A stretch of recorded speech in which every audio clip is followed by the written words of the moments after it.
Whoa, whoa. Not so fast, adventurer.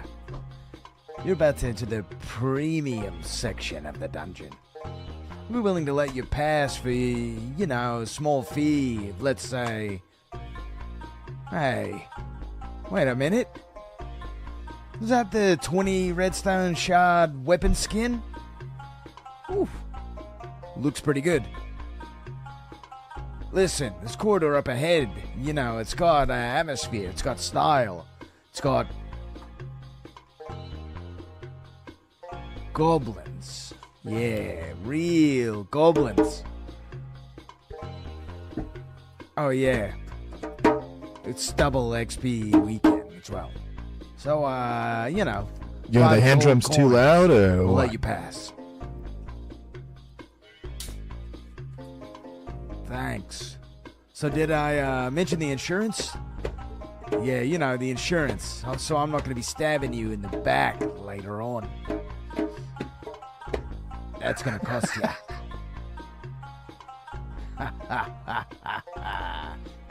Get 'em, boys. Ah!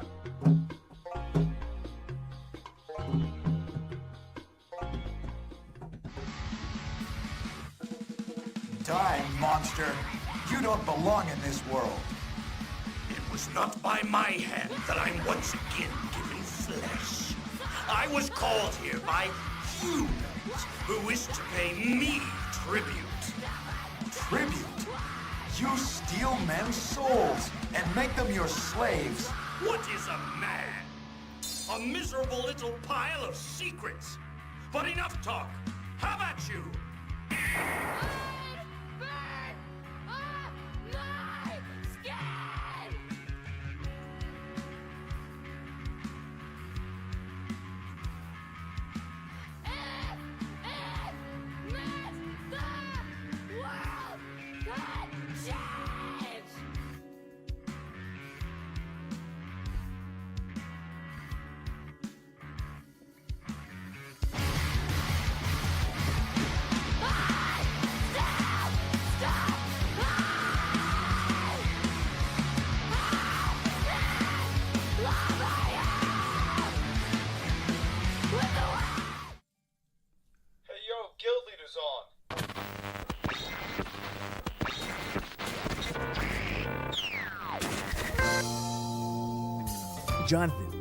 Jonathan, is this Jonathan? Yeah, and how'd you get the... Hi, I'm calling about the life inquiry we sent out earlier. Did you know getting that?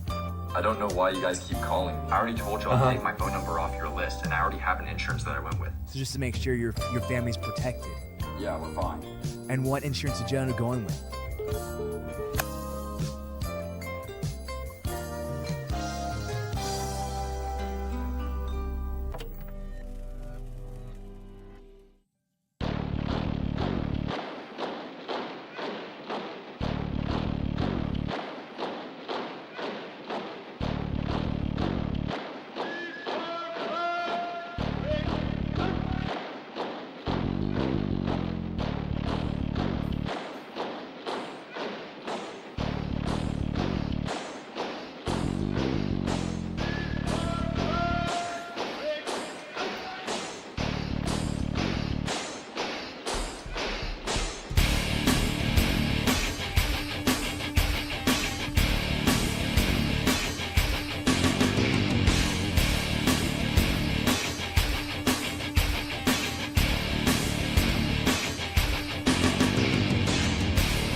It's true, I've got hand drums very close. This could be very annoying in the future.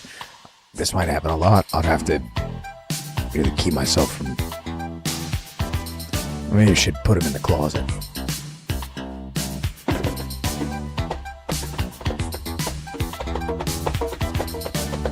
What up, Collect? What up, Gebrev?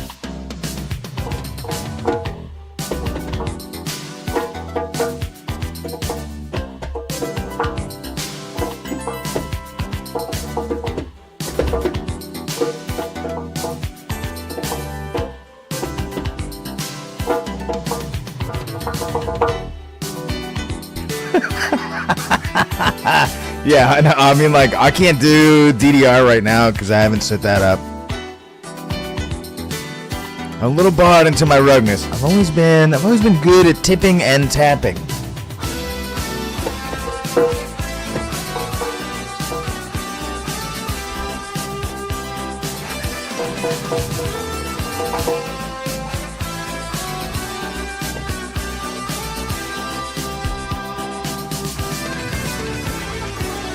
Never great, only good though.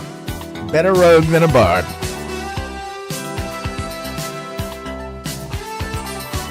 Yo, let's get this show on the road.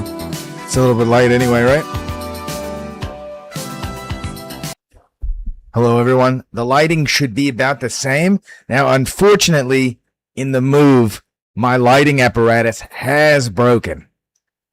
Which means, I use fishing line and a running bowline to tie it up in a very precarious way. So far, so good. What up, Omus? Nice to see you all. This will be a little bit of a short stream tonight. So I thought for the short stream, we'll do just a nice comparison between Pissball Bum Hunters and Dad. Right? Businessman kills have gone up. Also, businessman kills have gone up. I killed 4 businessmen last night, so we have 7 businessmen kills. Just use duct tape. It's true, the duct tape is back at the other house, though. It's currently not in the place I am residing. So, fishing line on a running bowline has worked. Right, this is sort of the issue, is that, like, now we're split between 2 places. And we'll have to go through basically like a whole week of work before we can move more stuff over here. You guys have been so patient. You guys have been so kind. Is it a quick? Oh yeah, hold on. We can't. A quick arena end of week arena update for those of you that care. Yep. Okay.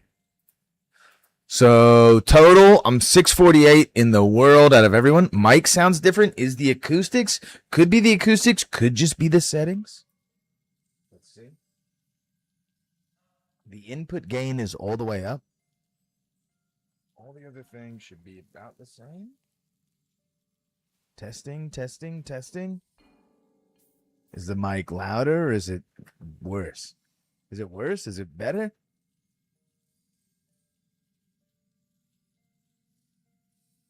Testing. Softer but better. I could turn it up. I might be using a different, I don't know what you'd call this. A track? Some type of device? An amplifier. Need to take down. Yeah, almost. You got to get to work. You got to get the work out there. Okay, is the mic volume okay? Because basically all the settings are probably going to be different right now in my OBS. Whenever I try to MacGyver shit like that with fishing line and shit, something goes way off. I bet the light is closer than it should be, and you're sweating. It is hot. Yeah, it is hot for sure. A running bowline is your best friend for a knot. I'll teach you guys how to do one someday. Someday soon, I'll show you how to do a running bowline, okay? Promise. Let's get some... Oh, yeah, a little mood music. Nice. Not bad. Must be a new amp. It's not a new amp, but the settings are probably different. And... yeah, Moon. I don't know if you guys know... MOON, the band, they're sick. I actually never played Hotline Miami at all, but it's nice that this music is in it because they do have good music in that game. No, it's not true. Maybe I played it like once. Okay. Arena rank. In Flex Arena, 648 in the world. Out of Rogue, we are number 11.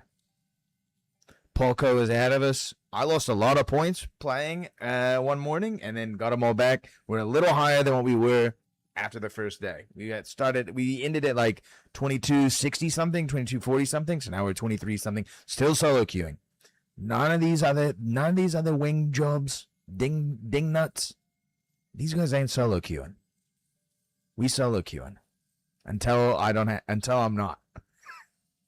For now, I'm gonna brag about solo queuing until I have, and see if we can lock down a trio. Please, Mean Cow, please. Please, John Carpenter, carry me. Not John, what is it, John Crafter? Please, John Crafter, carry me.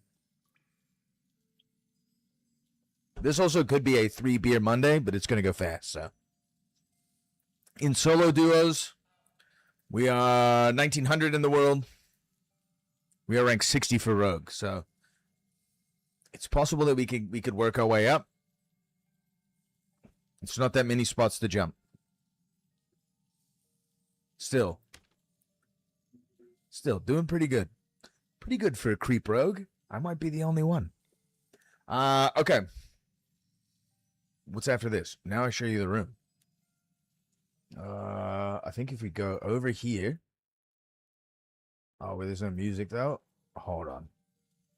Maybe if we just do this. And then a little of this. Nope. Okay. Bear with me. The music's going to cut out real quick.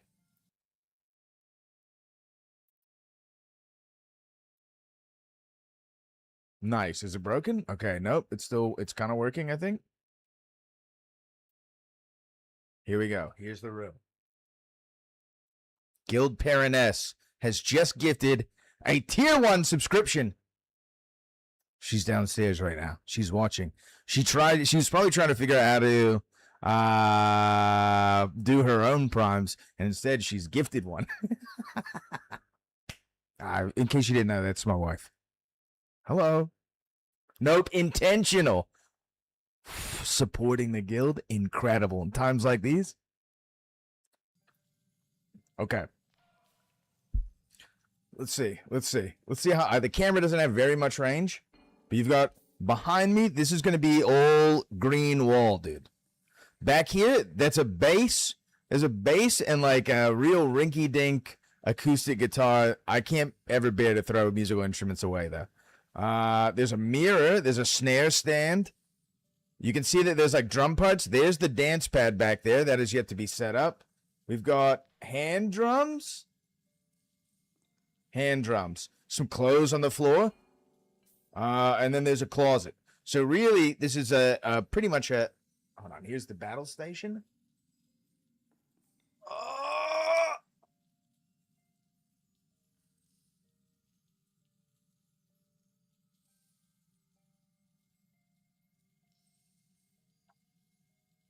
Here's the light. Here's the light with the frog behind it.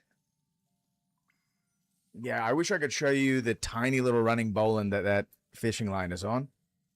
There's no way, though.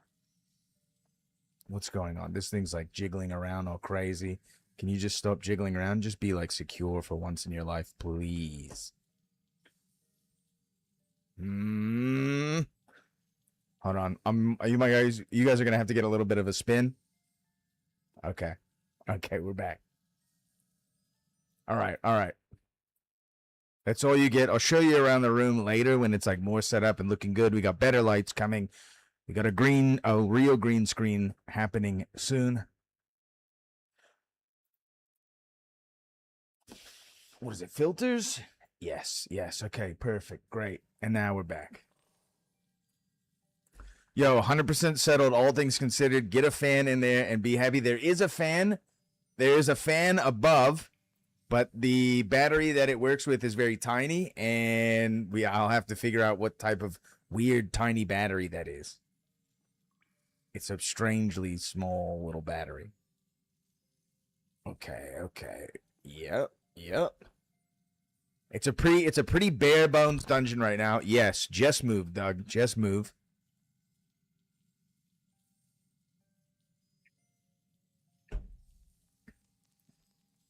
Are we getting, what song is this playing? Nice, I moved 2 months ago. So I'm like 1 day in. We got set up yesterday evening. I ran some dungeons. I think I got 9 kills to 1 death. Played 2 games last night. Let's talk about, we're gonna make this stream. Sorry, I'm gonna be all over the place. Good luck. Another brutal day on the job. I did take a nap for a second though. Are you or are you not getting a fish tank with a small shark there on the back wall of your room? I'm probably more inclined to get a very mean and upset cat. A mean and upset cat, I think, would be a little bit more my style. Fish don't have feelings, dude. But a little shark might be nice. Or an eel? What if I just had an eel? Frog terrarium, I think would be kind of sick. We'll see. We could do pets later. I have to get the room set up first. Give me like 2 weeks, and then we'll get pets. Okay, hear me out. Purpose of the stream is I'd like to actually do some in-depth, yeah, a little slime monster for both eel or shark together. Watch them fight. Did you guys ever have any of those betta fish when you were a little kid? And you make the males fight each other? Absolutely brutal. But me and my brother did love that. And I think my parents liked it too, because it meant less fish that they had to. It's funny that they're beta, but they actually are incredibly alpha, because they kill anything else that's near them. I think my parents liked it as well because there was less fish for them to take care of. Just put a mirror in front. Yeah, exactly. Okay. The dungeon has a problem. Dark and Darker has a problem. It has. I would say it has like multiple problems that are all being caused by maybe the same. Maybe it has one problem, but it's showing in many different ways. I don't know what's going on with this song. It's sort of bothering me. This is great. Perfect. Nah, it's got to be more chill, I guess. Grace. This is perfect. This is exactly what we need. Great. Now, maybe you've encountered this problem. This is a high roller problem. This is not a problem with the rest of the game. Squire Royale, incredible. Only happening on one map? That's fine. Everyone likes Squire Royale, but Squire Royale doesn't give you the completed feeling of a game. The normals progression, I think, is kind of interesting. It's curious to me that they haven't re-rolled any of that normals progression or adjusted it at all. To have the highest gear you can wear, purple, be the water map, I think is not a great take. I think green Goblin Caves is actually fine and kind of peak. Blue Ice Caves, I think, is nice. I don't know. I mean, I think maybe the water map and you already have Squire Royale where you start off in Squire gear.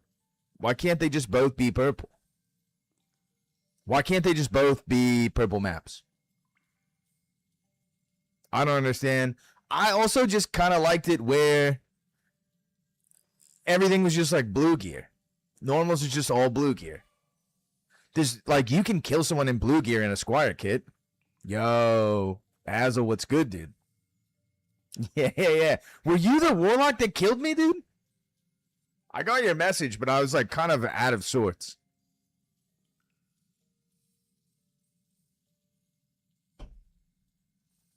There was one warlock who killed me, who's playing a strength buck build, who I should have full committed to his halberd, but instead I tried to like ambush, then get away, and you just can't run away from a halberd. I did kill like 4 guys.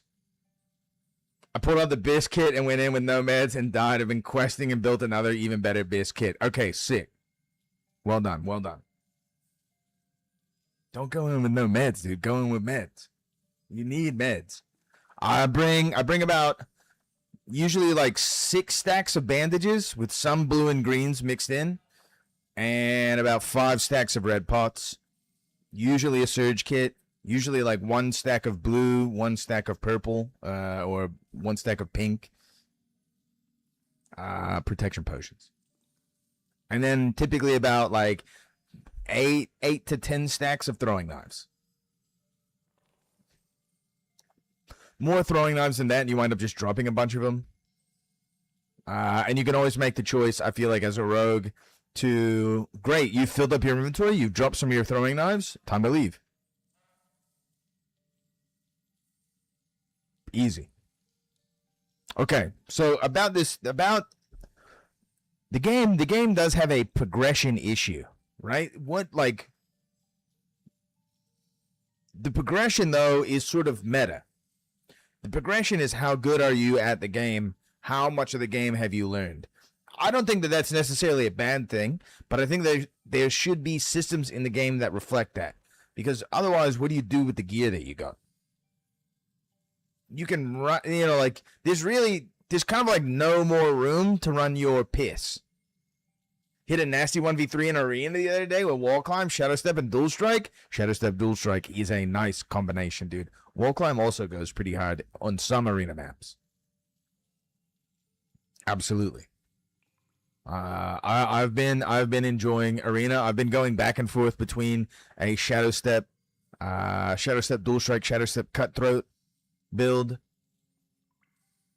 This kind of talk stream is perfect for my walk with the kiddo before bedtime. Great, dude. Nice and freezing. I gotta get one of those things before I get a shark or an eel. So what's like a progression system? This is gonna relate to Mistfall Hunters later, right? It's gonna relate to Mistfall Hunters. I'm gonna say something wild, but bro walking the kid, shaking my head. Yo, good on you, Snap, for having a little bit of common decency and respect and courtesy. Nice.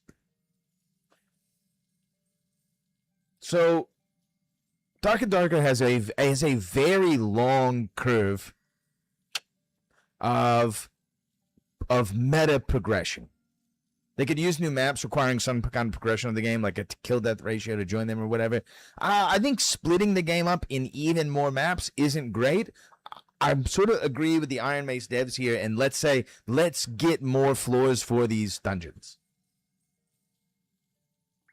We need more floors on the dungeons that we're already playing, or the dungeons themselves being expanded and larger. I think the 7x7 model for Ruins is something I'd like to see more often. A larger dungeon means less third parties, means more points of interest. Personally, I would like to see things like, no, you were the other rogue in the frozen area just looting. Oh, nice.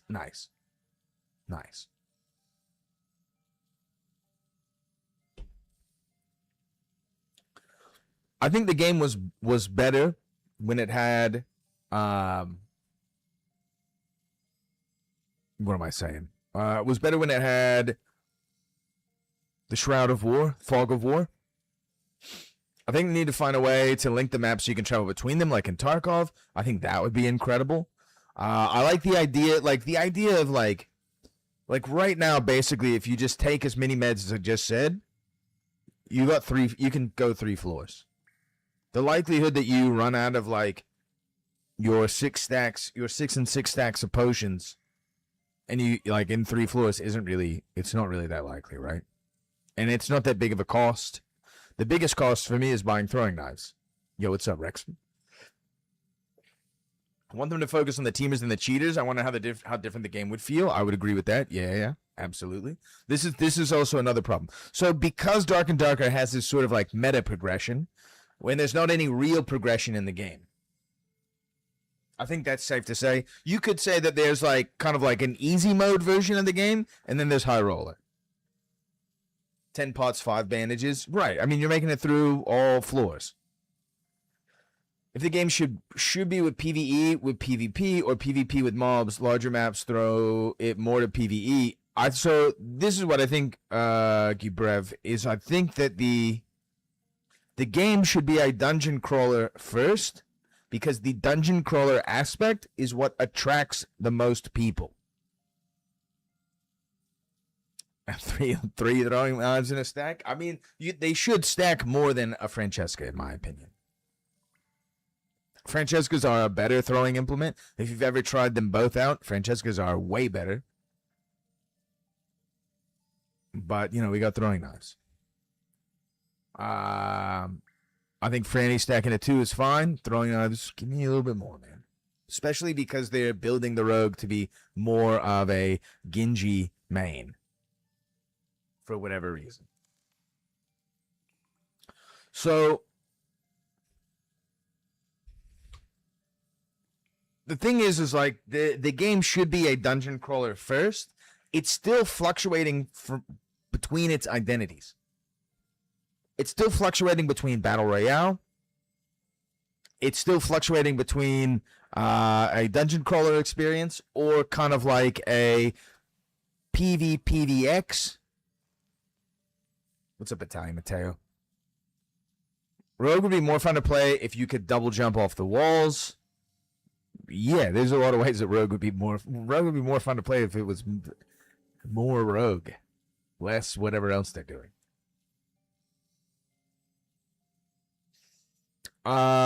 So I think all these things are a reiteration of the same problem, though, and that is that we've all had more time with Dad. Mom's out. We're all spending way more time with Dad these days, right? So because the game's been going on for so long, it allows for all these nuanced problems to come to the forefront, to the point where those nuanced problems are things that can be abused. They become abused because all the other problems have been solved. It feels like the devs are looking more into PvE. Completely agree, but I don't think that's necessarily the correct direction, because anyone can make a game like that. And a good example of that would be Mistfall Hunters. Mistfall Hunters is a PvEV whatever arena extraction. The highlight of the gameplay in Mistfall Hunters is fighting another player. Learning the dungeons and the maps maybe takes 10 hours minimum. Like, it doesn't take that long to learn that game at all. There's really not a lot to learn between the maps. Like, the 2 different maps that you can play, there's not really a whole lot different going on. There's not any sort of different mechanics or different, like, things to interact with. Or the bosses are all kind of the same. The mobs are kind of all the same. In Dark and Darker, you do the dungeon is difficult. Feels more like Night Rain with PvP, right? Just Dark and Darker just has this sort of really beatific period of learning. And the game seems like such hot chaos when you first start playing this game. To the point where you go, I mean, those that got bitten by the Dark and Darker bug are like, am I popping the mic? Is the mic popping? Come on. Is it? I don't want that. Just sounds a little grainy. I've got to go back in and like edit all my settings and stuff. Because I've had to like redo. Sound kind of fuzzy on the high end. If I turn the gain down, any audio files in here?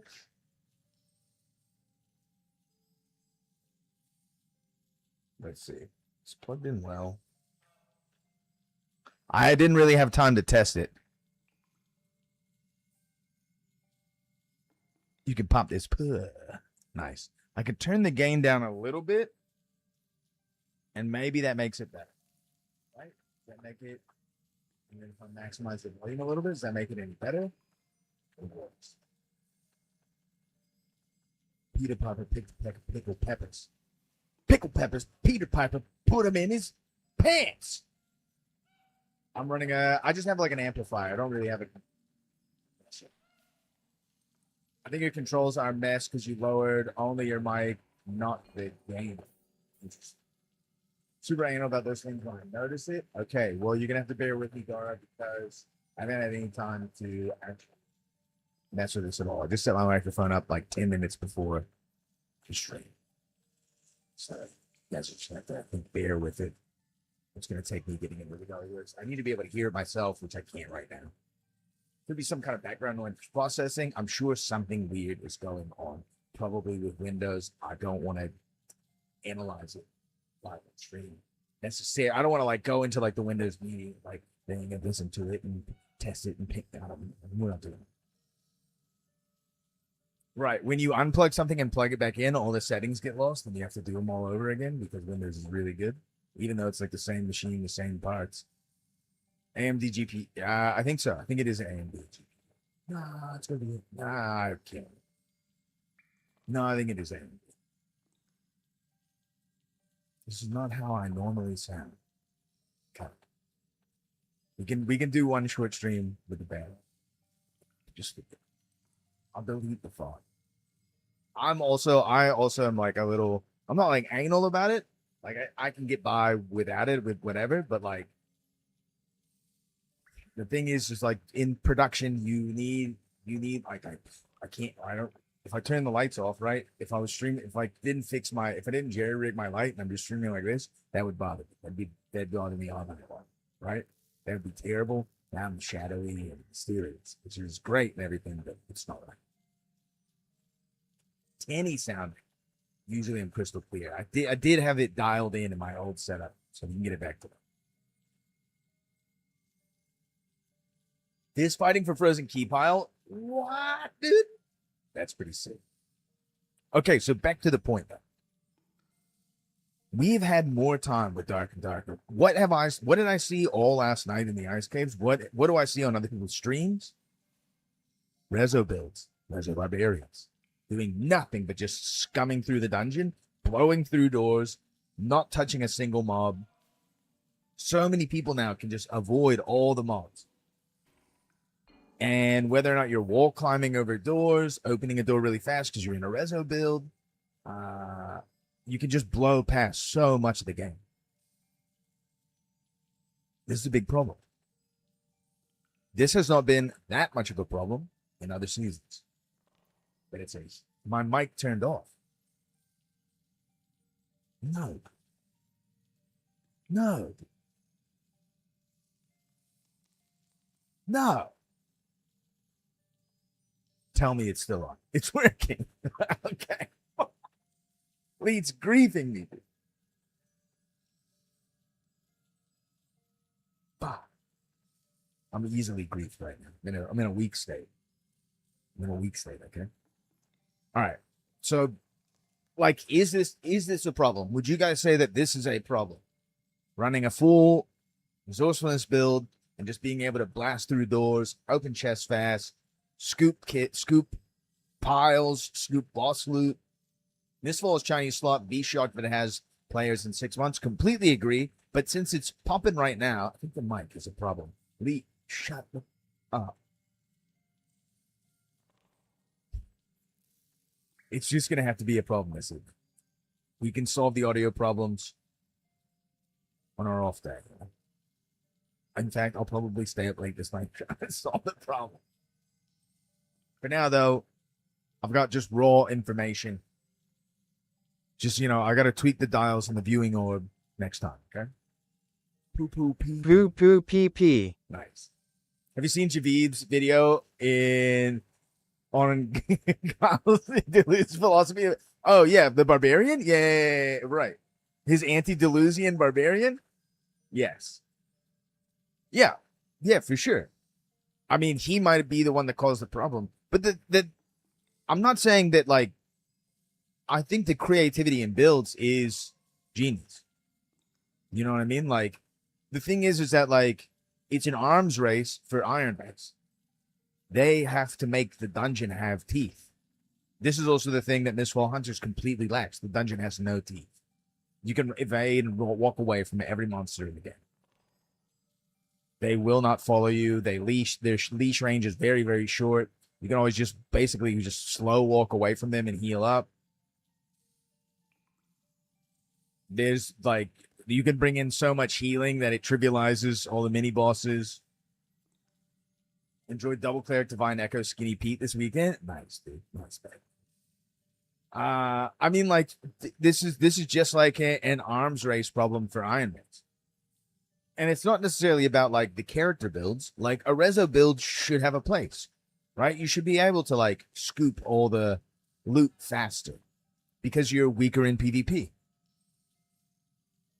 Might have been a good mobile game. I agree. It's completely boring. It's not a game for me whatsoever. It has some interest in like the one-on-one PvP aspect of it, Polecat. Like there's some kind of interest when you fight another player, sort of, and you got this kind of mirror matchup and you're both sort of decent at the game mechanics. But to me, this is it's just like, it's an interesting problem to have. Because on one side, the longer Dark and Darker can maintain its niche player base, get some bigger streamers in, get some whatever, right? Like there's always going to be people that gravitate to this game, try it out, and then go do other stuff. Because everyday Polentary in the back line kissing while SDF watches. Oh. Dark Gravity, we're talking about both games. We're comparing them together. So far in the genre, Mistfall Hunters is the only game that is similar to Dark and Darker that has made it to like a full release or has made it to like it's like it's drawing a lot of players right now, right? So it's having its sort of honeymoon period. People don't know all the problems over there yet. This is true of like Hunger, right? Which we got to play test. This is true of any of the newer games that we're going to run into in this genre. There's a lot of people trying to rekindle this old dungeon crawling kind of vibe. I tried Mistfall for 3 days, and all it has is engaging PvP fights. Everything else is dog water, in your opinion. Same, completely agree. Here to pay my respects to the guild. Yo, Captain Gank Balls, what up? More user-friendly, less hard Elden Dark Souls. Yeah, it does have that kind of feel, which is definitely what appeal they're going for. Although all the storyline and tutorial stuff, I could leave that, dude. I think Dark and Darker does not need a tutorial. I think if Dark and Darker has a tutorial, please stop. Games like this do not need a tutorial. There's legitimately no one playing this game. This is the first game they've ever played. This is not the case. If they are, they have someone like Sherping them. Like a friend or a family member. Dude, the bird talking, all this sort of stuff. You don't want tutorials in this game because tutorials turn off gamers. I've never played a game with a tutorial and been like, oh great, the tutorial's here. Ever. And I think most gamers feel similar to me.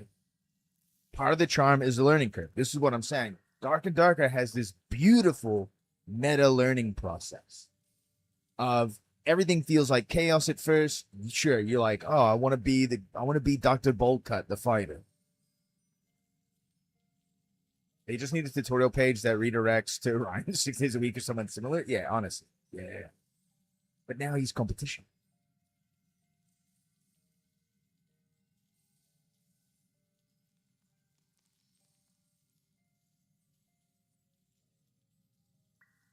I mean, a skeleton is killing most players the first time they load into this game.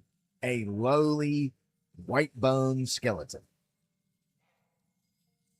They're giving away a damn PC. Nice.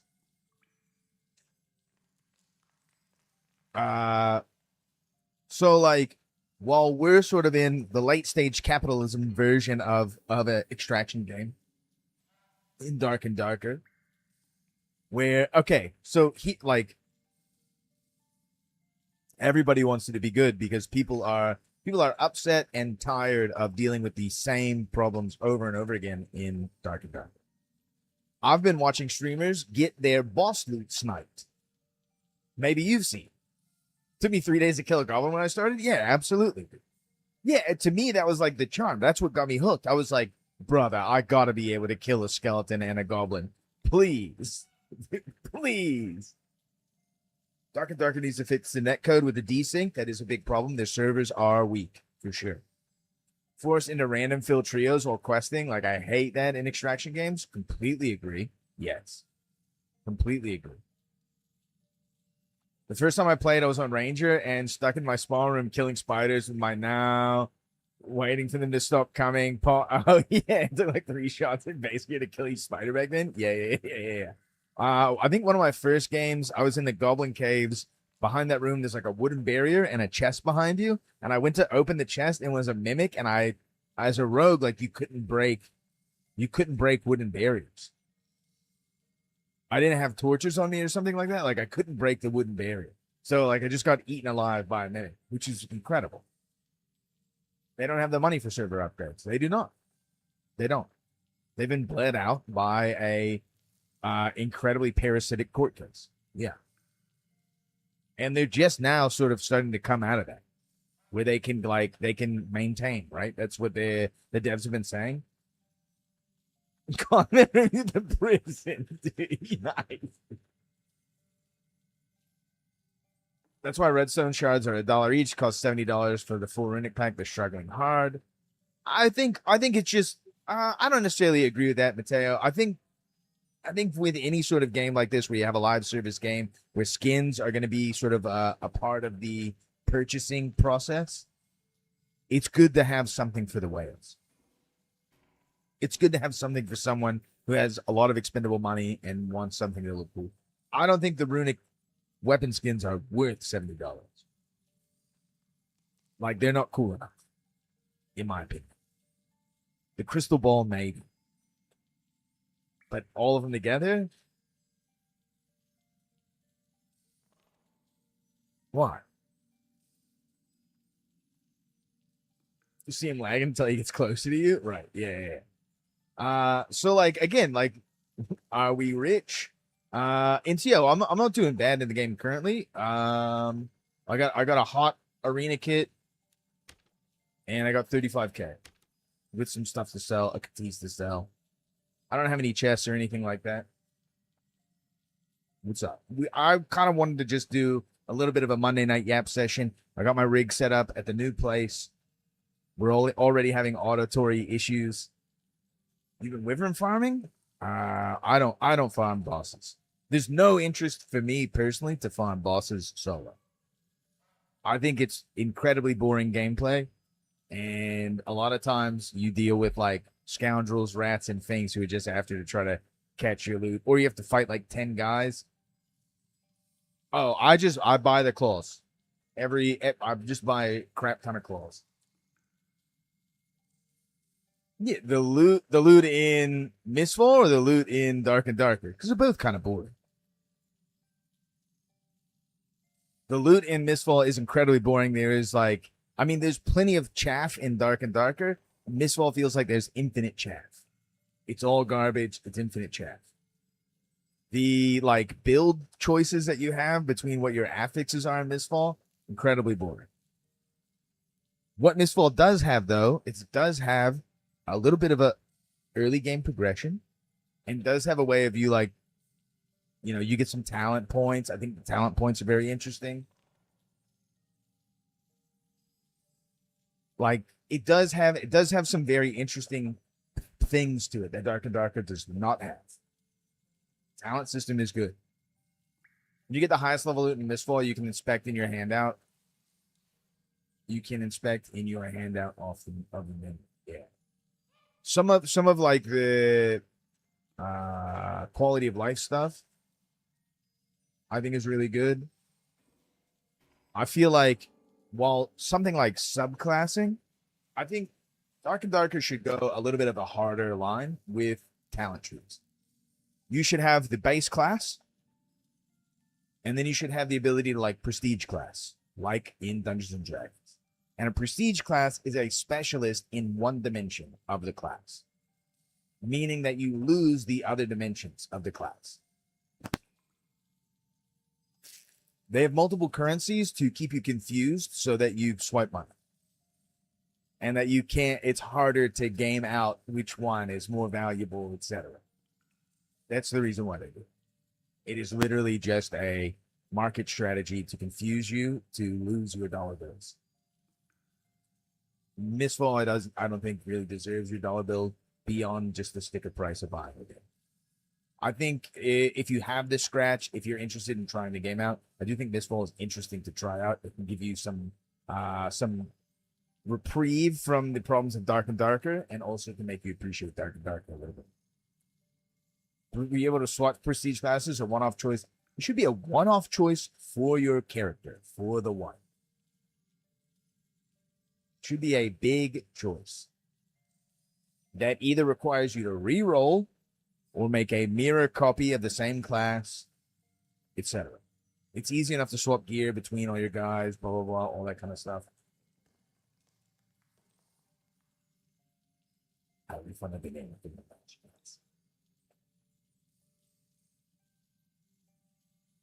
Mistfall does not have any teeth for me to like hook me.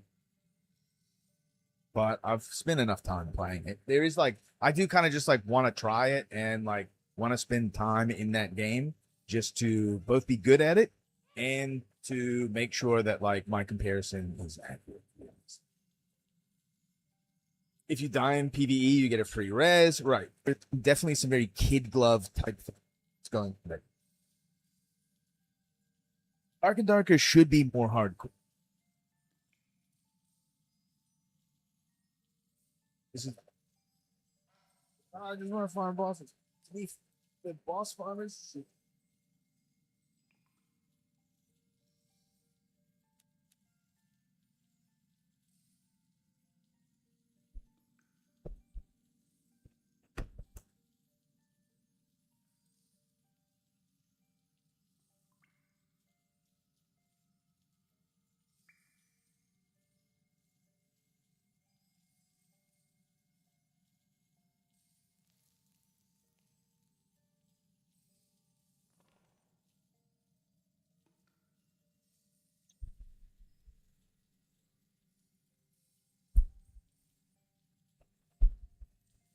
And it's back. Great. Hope you guys enjoyed a little bit of the trailer.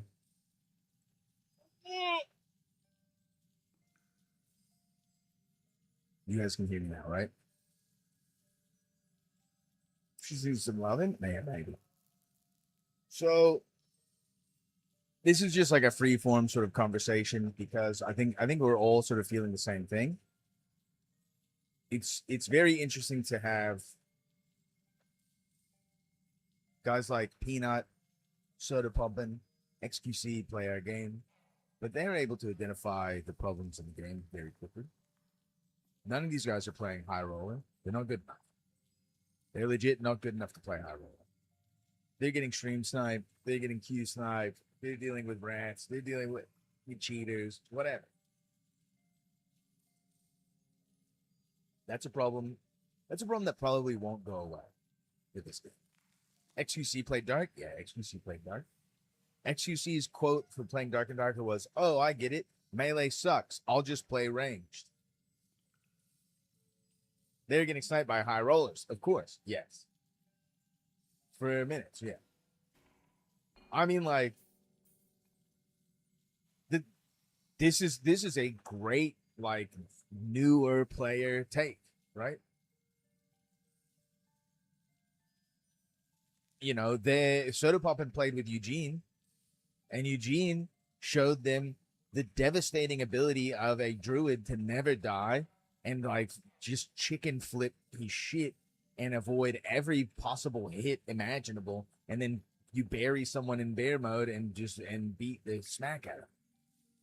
The clip is like disgusting to watch Eugene play the game. Dark is the Tarkov, what Mistfall is to Arc Raiders, completely equal.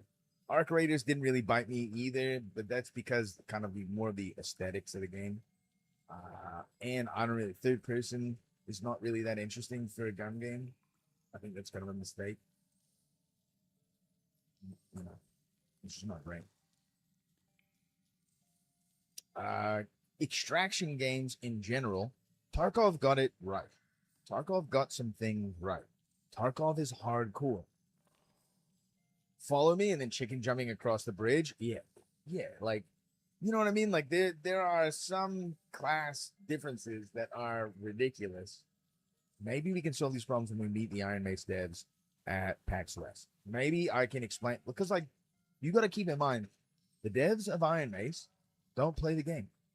They don't play the game like you and I. They don't. Paul has the most played time in the game, and it's like 2K hours. And 2K hours is good. I'm not like disparaging Paul for only playing 2K hours. But Paul at 2K hours has been the guy to analyze, understand, and try and digest some of the problems in the game.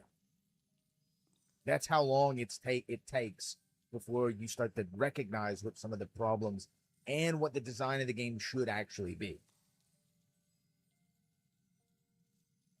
You could probably figure it out sooner than that, to be honest. But you know, these guys have jobs and lives, and etc. They might not all be like insane gamers or whatever. It might just be like weekend hobbyists. Tarkov bullied me more than my high school lunch bully. Tarkov is hardcore, and Tarkov simulates the thing that you expect the game to simulate.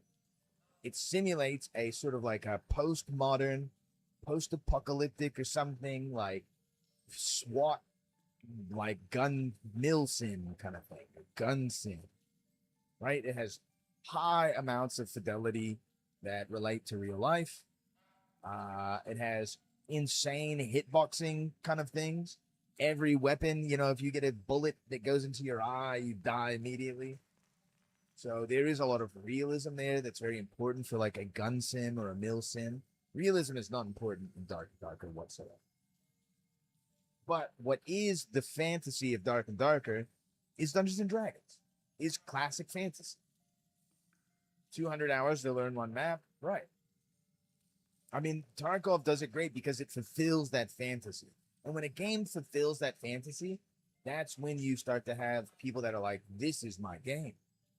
I'll always come back and check this game out. I might move on, might play some other things, some new stuff that comes out, but I'll always come back to check it out.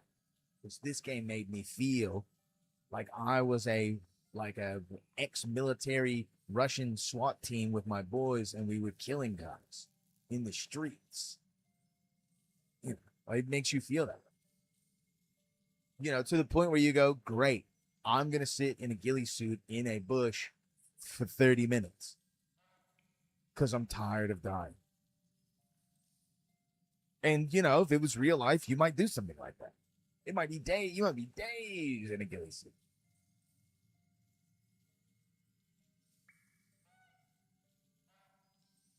I'm not very good at shooters. Too old. It's not that good of an excuse, but I've lost that loving feeling when it comes to shooter.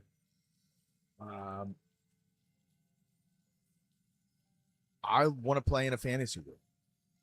I like being in a dungeon. I like the idea that, oh, back in the tavern, everything's fine. When we go into the dungeon, you know, I like that feeling a lot. One of the greatest like questions of any Dungeons and Dragons team gameplay is like, you know, you're having a disagreement at the table and you're like, yo, can we PvP? Is PvP allowed? And like the game's not built for PvP whatsoever, but like you want to do it sometimes. And so what Dark needs to do is it needs to lean into that fantasy. It needs to lean into that fantasy. It doesn't need an insane amount of lore. Some of the world building and lore that it already has is great. It needs to lean into that a little bit more because there are expectations of a fantasy game. The expectations of the fantasy game are randomized loot and loot tiers. A system of progression based off of your leveling or your experience. When I level up, I get new abilities, right? That kind of thing is expected in a fantasy game.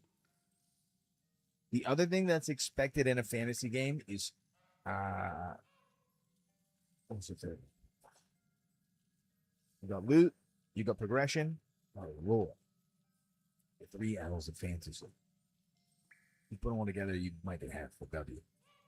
Lore. Lore is always expected in a fantasy game. People want to know about the world.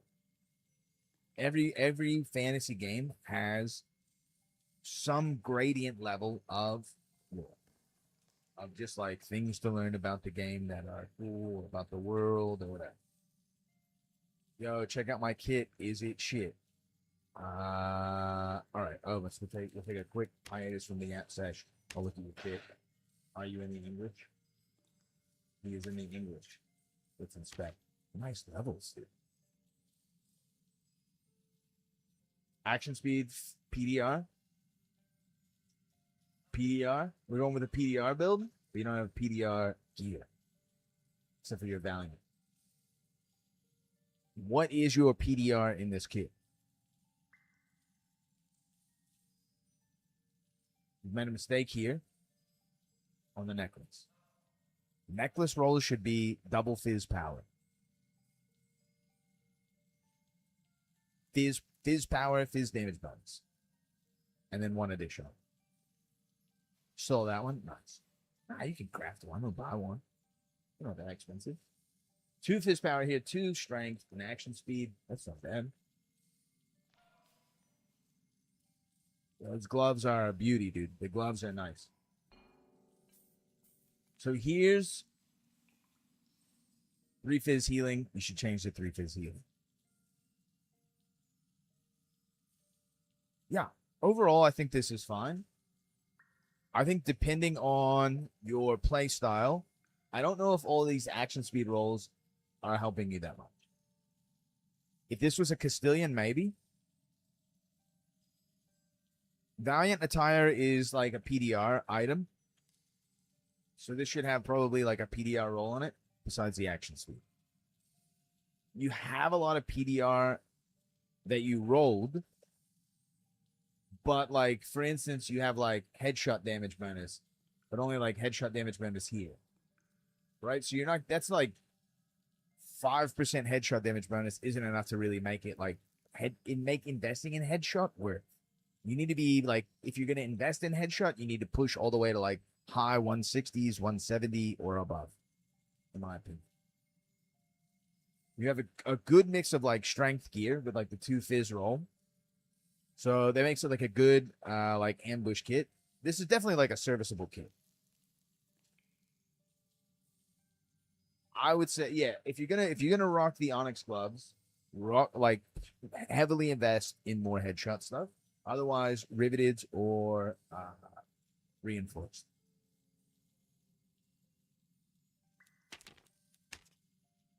You said you would want the game to be more of a dungeon crawler. On your point, bringing more of an open world. No, not open world. Only dungeon. I don't think this game does very well with open world.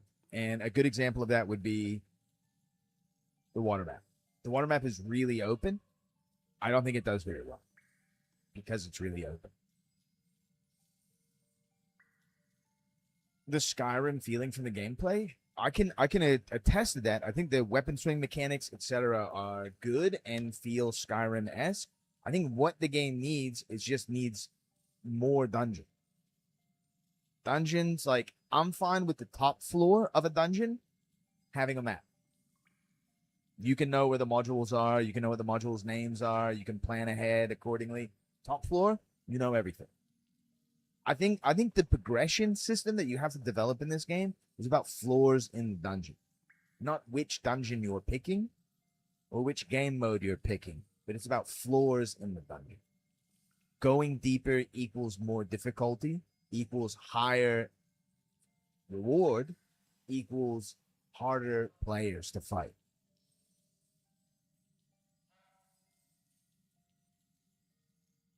I think that's how you have to develop like a progression system in this game. I think Crypts should be Fog of War. Crypts, Inferno, Fog of War. Max Fizz and PDR. Nice. Adds more adventure. Like the thing is so what captured us all about playing Dark and Darker was the magic feeling of exploration. This is what the extraction genre is really good at giving your players, giving your audience. Exploration.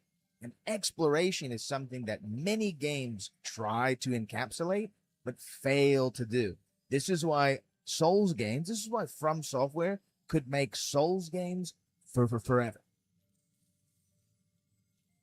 And follow the same format. Here's some new items, here's not some new items, doesn't matter. You would play Souls games because it's a new one and you haven't played it yet. And you'd get to learn all the dungeons and where the monsters are hiding and where the rare loot is and the secret doors and bosses, right? Like you would get to learn all those kind of things. That is the magic of like this type of a game, and it works really well in a fantasy game because you have this sort of magical setting. It's not a real life setting. It's not trying to simulate real life, meaning it's not in the past, it's not in the future. Play Souls for the lore. Shit. Well, the thing is Souls does an incredible job of giving you lore. You very rarely get like cutscenes in Souls. Maybe like when Patches is like kicking you in a hole or something like that. There's very rarely cutscenes. When you get a cutscene, you feel like you've earned it. So that's also like a big part of like rewarding your audience and giving you some lore. There's a time for someone to be like, yes, this is Malber Grogi, the stank of the underworld, whatever, right? And he says like, oh, adventurer, I'm gonna sit on you, and you're like, yeah, but then you learn like he swallowed a whole kingdom in his ass, right? You find some type of some type of spear or something or whatever, and you're like, oh, this is it. This is the Stank Lord's spear. Right. It gives you a good cinematic intro to a boss. Something cool is said, but then like that something cool translates into learning a little bit more about the world because you find some type of item later on after you've killed the boss or something like that. Spear of Spestering Mallet, right? Whatever it is, right? You got it. And you find this item. The item has basically like the subtext on like a Magic the Gathering card where it says like the Stank Lord ain't so stanky, and you're like, what? There's some sort of like text on the bottom of an item that you go, oh, what? And then you can find the guy. You get to learn that the giants hate dragons, and actually the Dragon Slayer sword I've been wielding is actually made by this one giant that I killed. Like, you can learn all that sort of interconnected stuff about the things that you have. So it personalizes the lore to how you're playing the game, which is this adds to discovery. This adds to your investment in the game, in your character, where Dark and Darker doesn't really do a good job of it. And you'll notice this because typically most people cycle through about 3 or 4 different characters of different classes, that kind of thing. There really isn't. There's no reward for you having class loyalty. In fact, you're better rewarded if you can play multiple different characters or you like multiple different classes. Because inevitably some balance cycle is going to happen, and your class that you really liked is actually going to be weaker, and your new classes might actually be strong.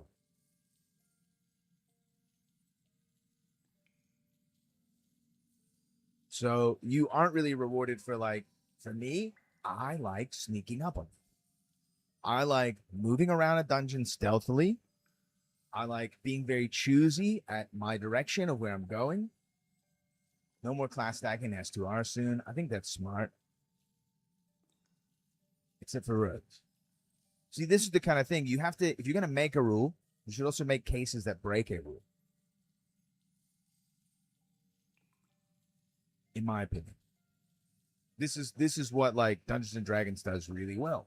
There's all these rules, and you're looking through the player's handbook. There's all these rules, and then you play Wizard, and you realize that Wizard is the class that just breaks all the rules of the game. And that's great, because there are certain people that just want to break the rules. Divine Echo and Sneaky was too strong, and Triple Divine Echo is a little silly. Yeah. No more pickpocket parties is a bummer.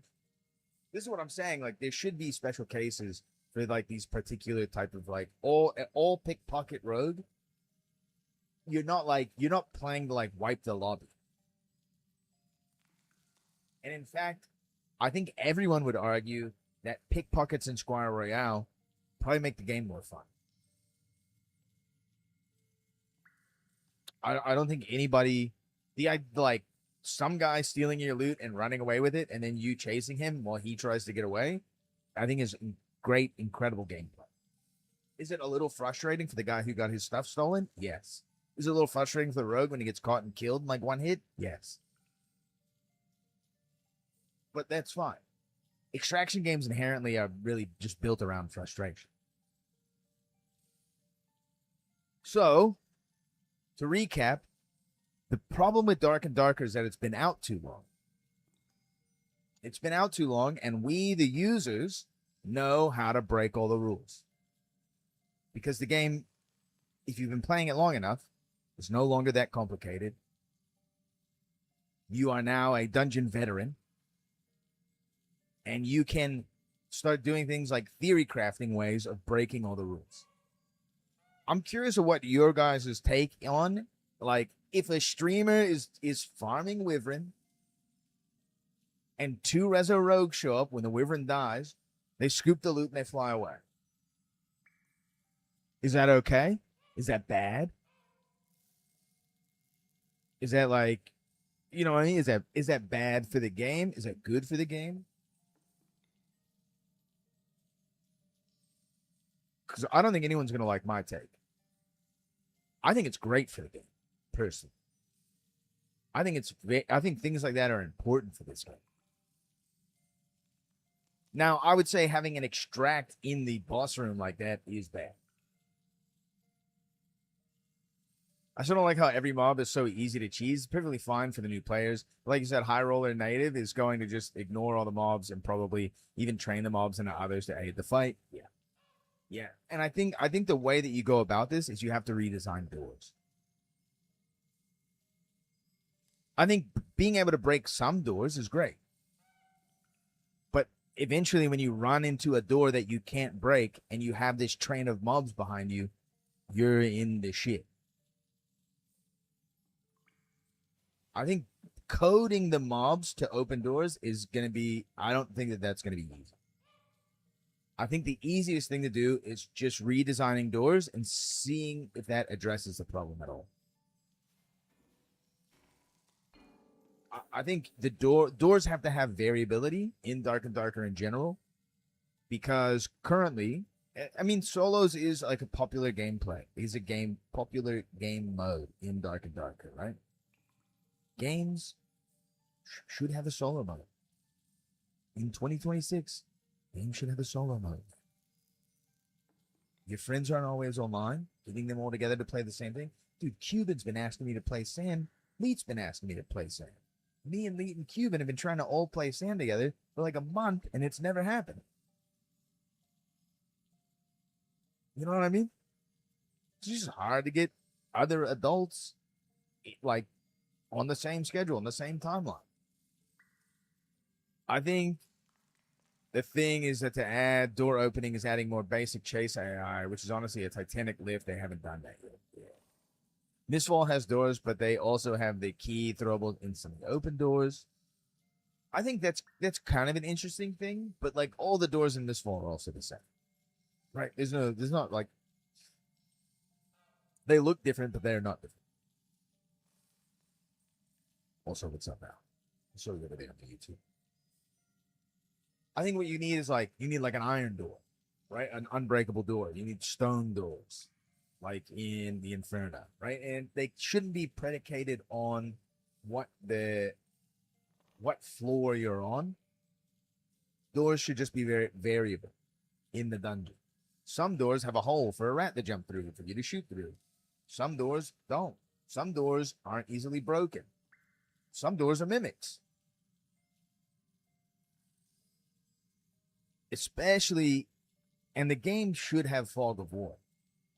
Because what Fog of War does is it allows someone who got a good spawn near a boss, who knows how to kill the boss, but like, you know, maybe doesn't want to have to deal with like, well, everyone's going to be going to the boss, right? Or a team of like, you got a crack team of trios that get the close boss spawn, they take it. The other team's looking for the boss. But then you bring in an item that breaks the rules, or a class that can break the rules, and it can show you, or a shrine, or something like that. It can show you what module you want to find, POI, boss room, whatever, right? Like, you have something that can break the rule. You set up a rule, you also have a condition that can break the rule. To me, this is good game design. In the same way, you know, you've got a guy who knows how to kill all the bosses. He's killing the boss, and then someone steals the loot and gets up.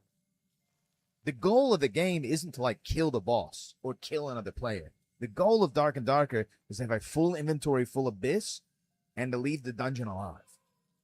That's the goal of the game. There are many people who play the game and seem to not know that that's, like, the goal.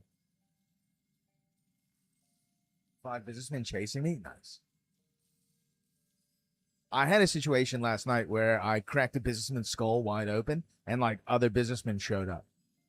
Now, because I was running creep, I think hide might somehow jack up ESP.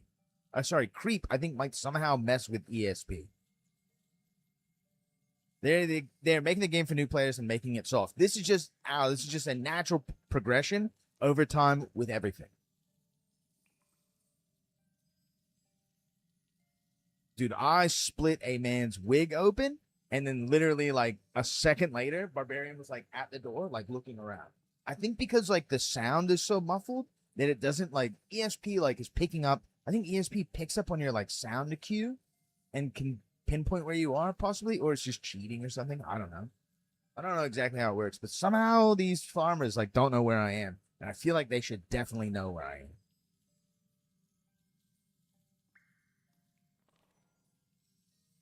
Now, the guy really wasn't a big boss, and I put my knives into his temples, and he went down without a fight. I'm pretty sure I scared the absolute bejesus out of him. And I was getting like 4 kills a game in the ice caves, which is great. I don't mind killing businessmen. Lowered mob aggro range could be something like that. I'm not exactly sure, but like it seems like they can't find me, and I feel like these guys are probably running cheats and should be able to find me. But maybe not. Maybe these are mini businessmen. Maybe these are water cooler guys. These are the IT guys of the businessmen armada. I don't know.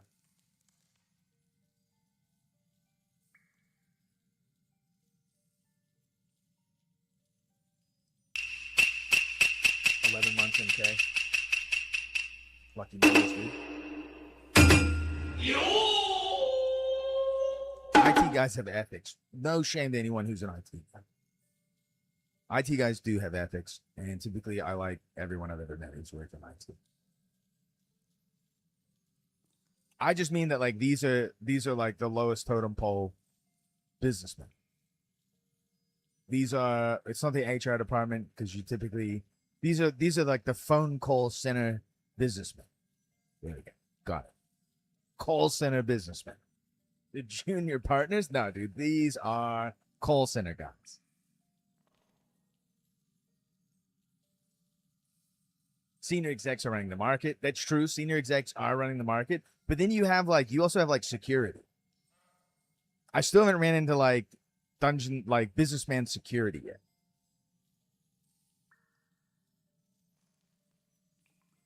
Waiting for the day. Businessman security, like the call center guys can gang up on you, but then like sometimes there's a game where like there's a ring, a guy in the most dripped out shit imaginable who is going to wig split you in 2 hits. Yo, it's so good. That's so sick. I wish you had a recording. So, again, we've landed on talking just about like Dark and Darker problems, which is great. The game's got a lot of problems. I think a lot of these problems can be mitigated, are easily solvable, but maybe not solvable by Iron Mace because they don't have enough time in the game. It will take them a long time to solve these problems, I think. Even though we just spitballed like many solutions. Now, when you compare this game to Mistfall, Mistfall doesn't have these problems yet. Right? Mistfall doesn't have the equivalent of a spear, bunny hopping guy who's just scumming through all the best loot. Yeah. Hunger had those problems immediately. Mistfall doesn't really seem to have these problems yet, where a lot of people are sort of playing the game honestly. But there's a lot of class imbalance in the game, especially in solo. But that game, to me, isn't like, I understand that Dark and Darker is balanced around trios. Mistfall also wants to be balanced around trios. Mistfall is a solo game. Mistfall is a solo game. What they have cooking there, what little bit they're cooking with, is the fighting game style one-on-one PvP. That is, in my opinion, the only thing that they have interesting going for the game. And I think it's interesting enough to carry the game into minor success, into niche, until it peters out and dies. Like a Naraka Blade or whatever. Soul Blade, Naraka. If you guys have ever played that extraction game. Glenn hasn't even touched anything but solo. I mean, most people are playing the game solo. Massive cheaters, for sure. Mistfall has a huge problem with gear despair. You can just slap on absolute bis and smoke everybody.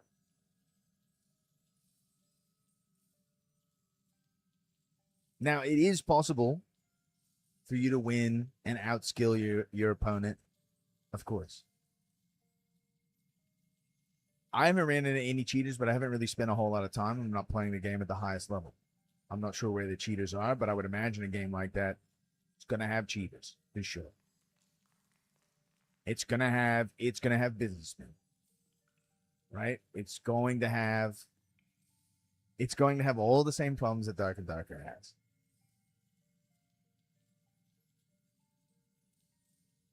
Except in a new game, those problems feel more aggressive. The cheats that people run in Dark and Darker are like relatively sly and only really give them like kind of like a minor advantage. There's plenty of times you kill a cheater.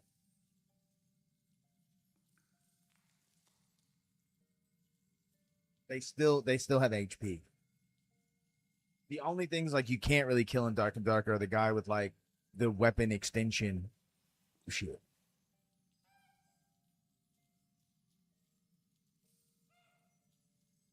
So I mean, to compare the two games is a bit of a fallacy because they're not really that comparable. They're comparable in the sense that they're the same genre. But Mistfall doesn't even have like legs to stand on for making the game a dungeon crawler. It's kind of like orange to grapefruit. You know, I might eat an orange for lunch or dinner. Probably not gonna eat a grapefruit for dinner. Probably just eat that for breakfast. But I like a grapefruit more than an orange. You know what I mean? I like to use a lemon, but I don't really want to eat a lemon. But I need sugar for the grapefruit. Yeah. True. So, I mean, I think Mistfall won't develop their PvE like beyond what it is ever. I can't imagine them making their PvE like more robust. I can't imagine them making their dungeons more dungeony. You know what I mean? But I can't imagine making their PvP more fair.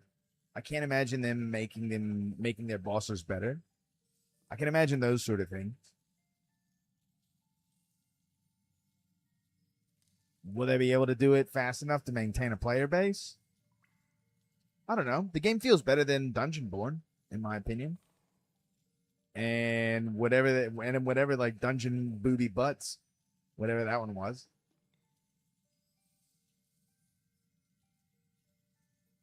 I feel like the game has more teeth, more staying power than both of those. But also, like it could be a similar situation that we saw with Dungeonborn, Dungeon Stalkers, right? Cause you be stalking them, cause they're big. I don't know if you guys know about Dungeonborn, but Dungeon Bjorn, we're trying that game. Dungeon Booty Butts. It's Dungeon Stalkers, dude. It's basically just like jiggle physics and bad mobs. If you guys remember what happened to Dungeonborn, though, basically it was a cash grab from their production company. There were real guys who were trying to make a game. They got like licensed or whatever, got promoted or published or whatever by like a production company, Tencent, I think it was. And Tencent basically just pulled the ripcord on the game. Dungeonborn was sick, dude. I hated Dungeonborn more than Dungeon Booby Butts. I know they're coming back for sure, and that's because there were real guys at a studio that were making a game. But the thing is that their big daddy company that they were under the wing of pulled the ripcord out, pulled the rug out from under their feet because they got their money and left before things got bad. That might happen with Mistfall. It has that patina to it.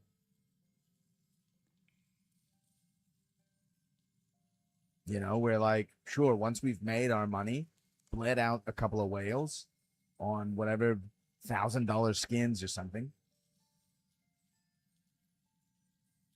Patina. I do like patina is nice. It's a nice one. There might be a studio that gets this shit into the stick and they go, yuck. We were having fun making our game. I only like Dungeonborn because at that point it wasn't good at that and I could actually get kills in Dungeonborn. Right. See, this is a nice thing. This is why there is a market for other dungeon extraction games. And the dungeon is a great motif for an extraction game. It's perfect. It basically writes itself. The thing that none of these companies understand is that was already a genre that was very successful in the 90s. Dungeon crawling was a great genre in the 90s. Incredible. A lot of good innovation happened within that genre. If you are able to embrace the faults of your predecessors in the mainstay of your genre and then add this extraction PvP mechanic over top of it, you will have a successful game. How much time this one had of pre-release? Wasn't it just they did a couple playtests, I think 3 playtests or something like that.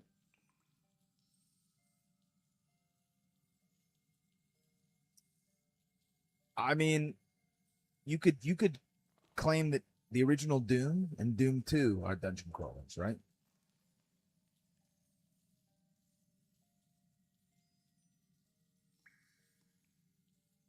If we get into the dungeon, we'll play a few games before the end of that.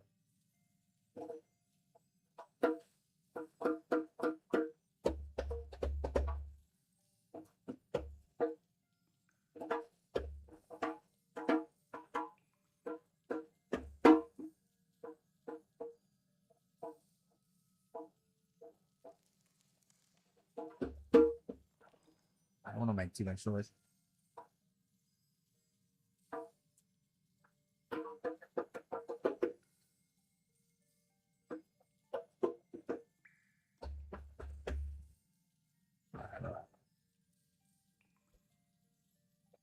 That hand drum has been with me for a very long time. I do feel a little embarrassed sometimes about being a white guy with a couple of djembes.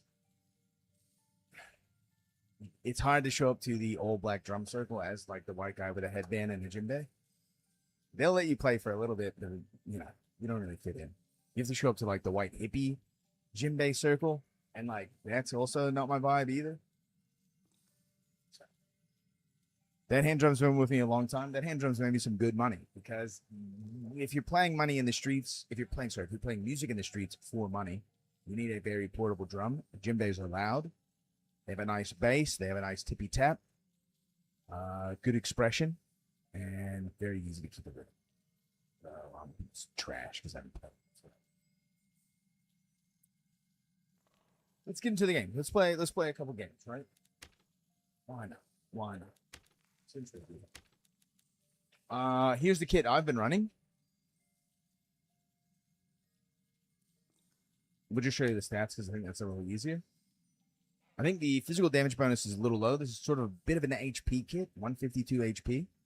Something that I wasn't aware of, and I probably will be using a little bit more so than the trunk hose. Padded legs only have -2 move speed on.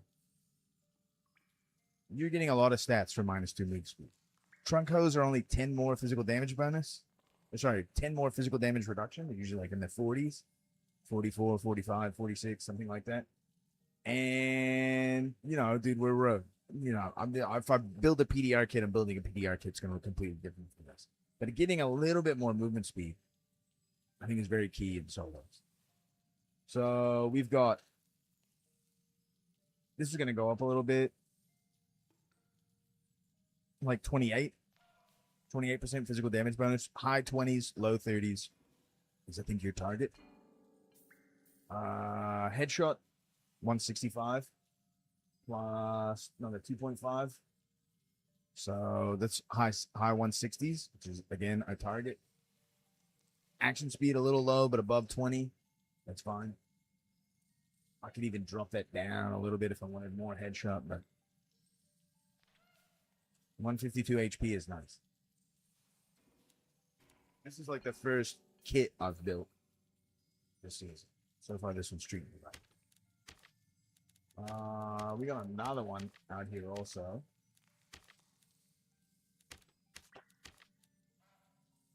This is the arena kit. I got a blue kit just for fun. This is the other one. This is a little bit more PDR intensive. This is a little solo self-found-ish. 142 HP, so a little lower on the HP. Lower action speed. Headshots 160. Armor pin 8%. Physical power bonus a little less. So this is just a nice little mix-up. We're running this with the luck kit. We'll do that again.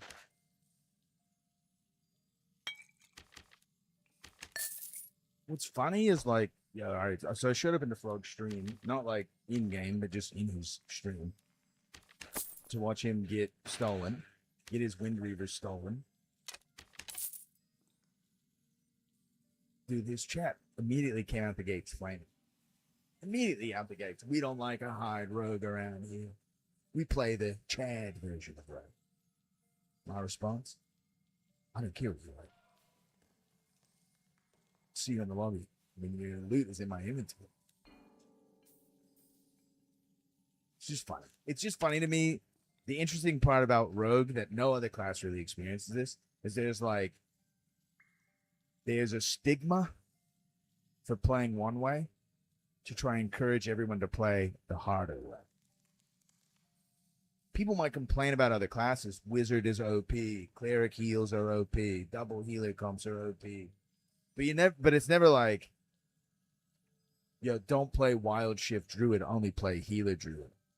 Don't play Spellcaster Wiz, only play Rondell Stab Wiz. You know, like no one says it. It's just like how people feel about the class. Rogue is the only class we feel like, F you for playing it. It's kind of nice.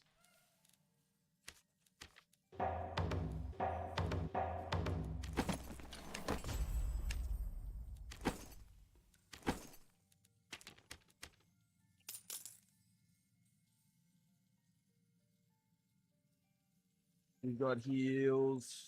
We need knives.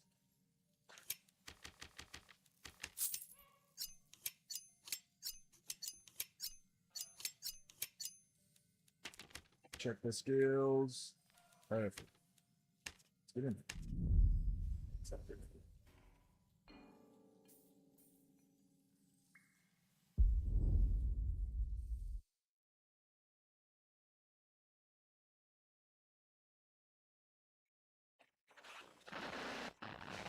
Let's count. How many Rezo Barbarians am I going to run into? A few? All of them?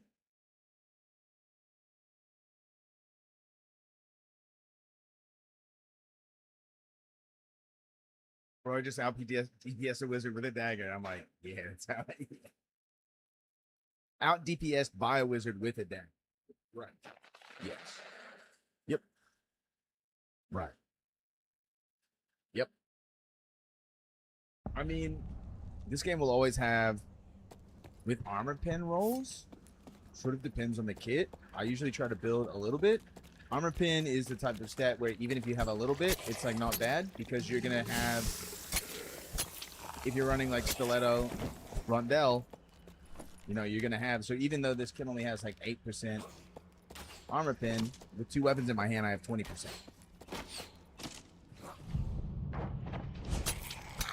So 8%, not really that meaningful. 20%, meaningful.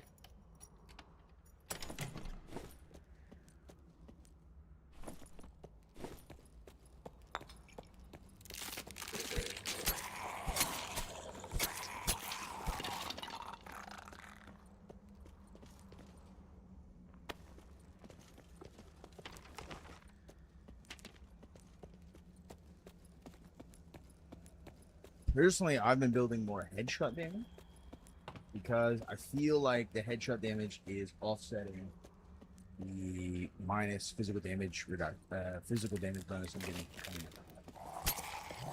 What's up, baby? Still have a Discord of Rogues? Yeah. Exclamation Discord. Someone mind. Yeah, the one on Twitch is just bait. Someone mind typing it into the chat in Twitch, and it probably won't pop up for Basil. Let's see. Let's see that. Let's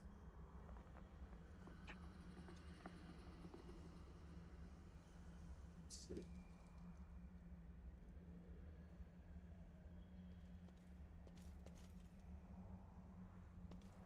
That should post it in both. There you go.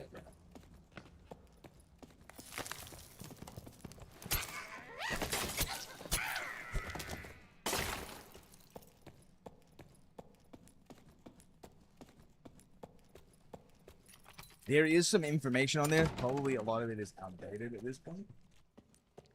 A lot of it is kind of just like a place to chill and hang out, shoot the shit. I put some video recommendations in there every once in a while. And a little bit of everything. I'm gonna go.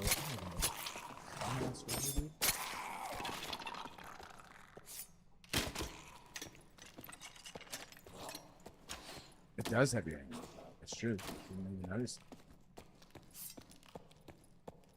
It's because I like sand ninjas, I think.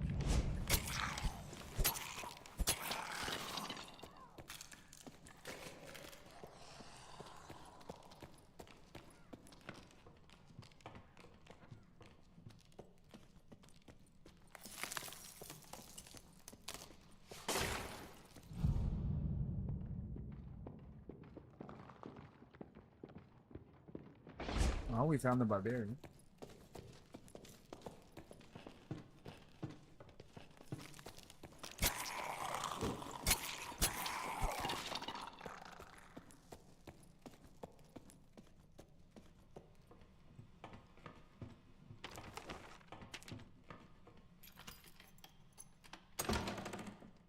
Sometimes large breasted women will post their belly buttons like this, but I haven't seen that one.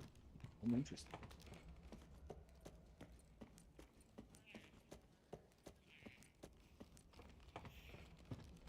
This is a barbarian friend. Probably went this way and jump. And we jump through it instead. Seems like a jumping type of thing.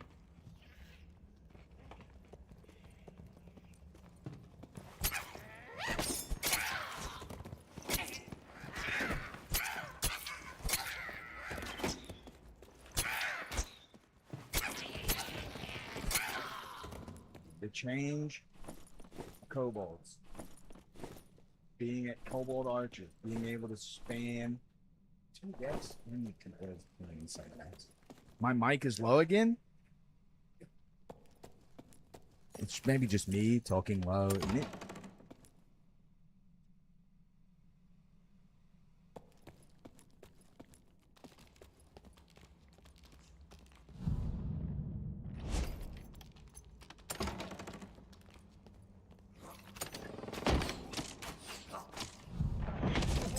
Dude.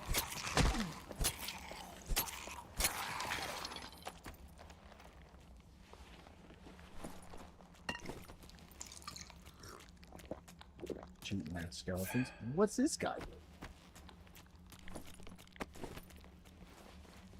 I like it low, so he's whispering in my ear. Spunk.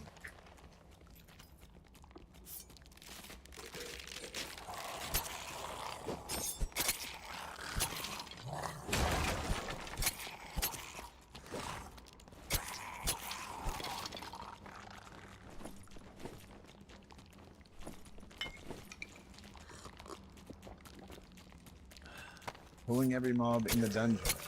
The hard way.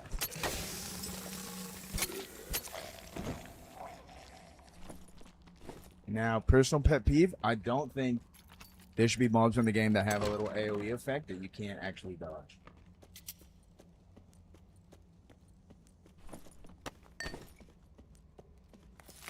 Someone's opened the chest, but nothing else. It's probably gone to death. Maybe.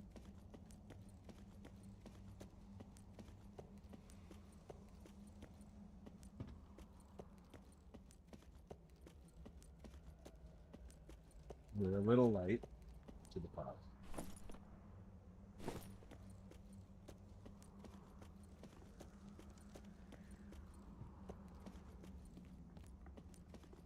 Like the lava slimes, yes, agreed. Frostwalkers, lava slimes.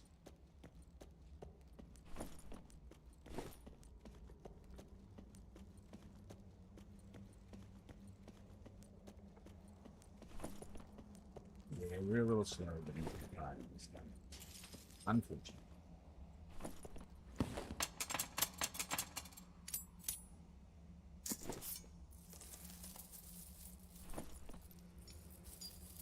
$232. Not that great for luck. I didn't bring a potion.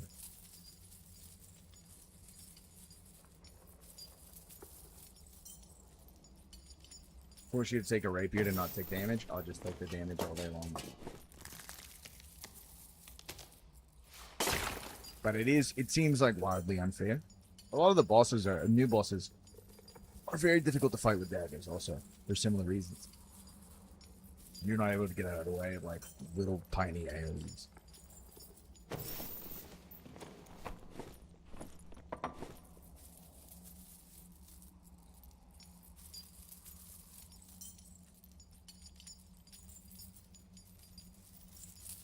Which is, it's not right.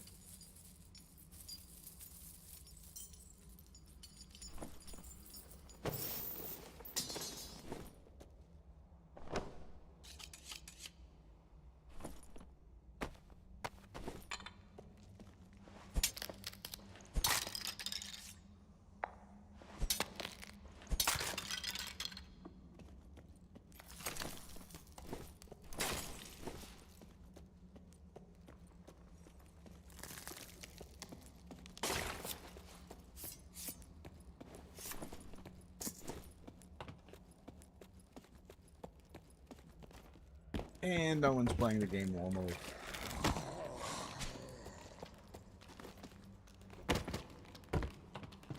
Even the regular players have basically become businessmen. Weird.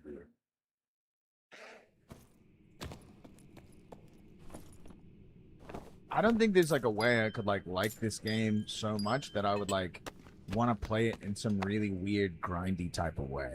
Where like I don't fight anyone and I just only... You know, I just only like farm loot. I don't think there's like nothing they could do to the game to make me want to do that.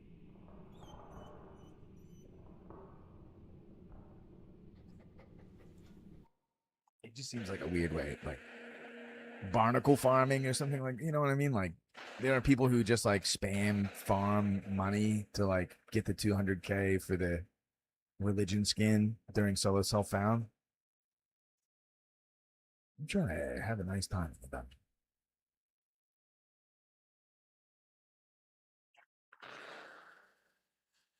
We're dancing, we're grooving. Karaoke we can do. What if you're family with something iPhone and you needed money? Yeah, I'd probably get a job. I'd probably get a real job.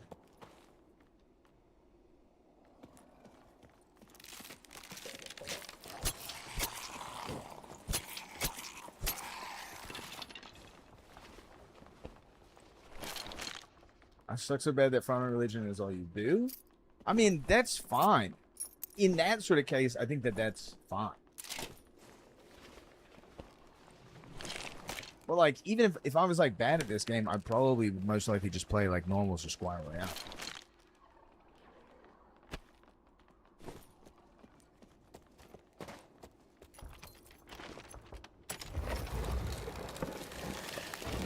That's not good, right?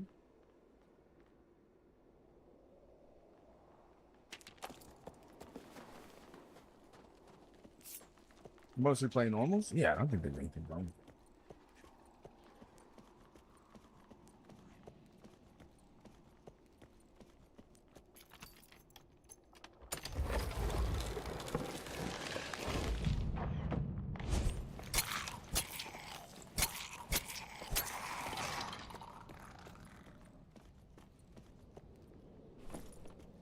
I mean, for the longest time, I was just like a normals enjoyer as well.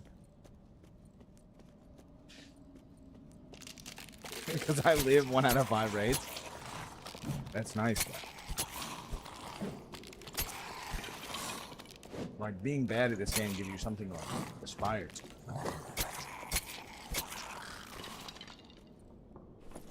Because, well, most likely, if you play the game long enough, you'll be better than more people.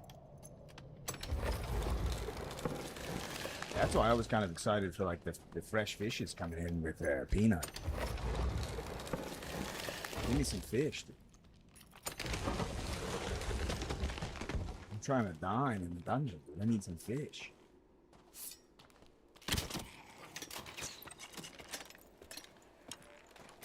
This rug is a fucking crossbow.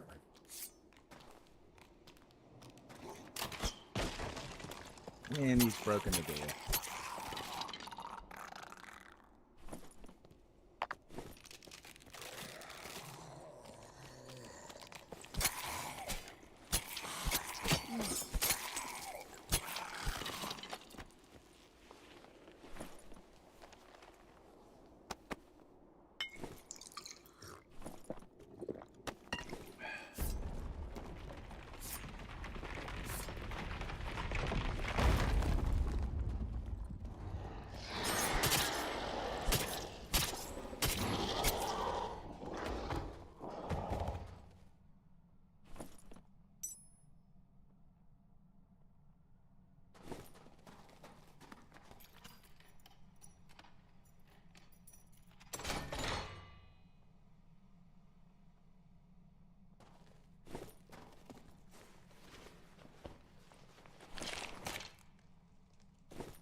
Is it just me or these guys have like better loot? They don't have like the best loot, but you found like better purples and stuff. You gotta go.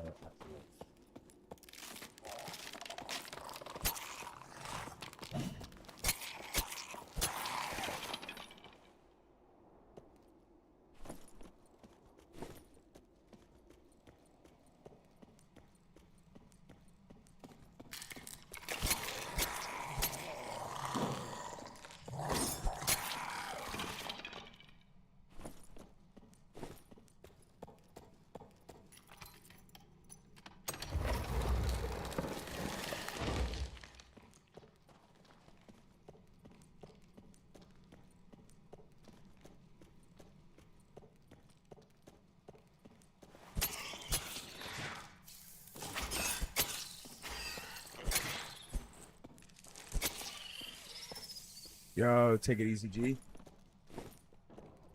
Catch you around, dude. I'll certainly be back on Wednesday. Probably need another day of like moving stuff and doing bullshit. So my streaming times are a little chaotic currently. It'll smooth out eventually.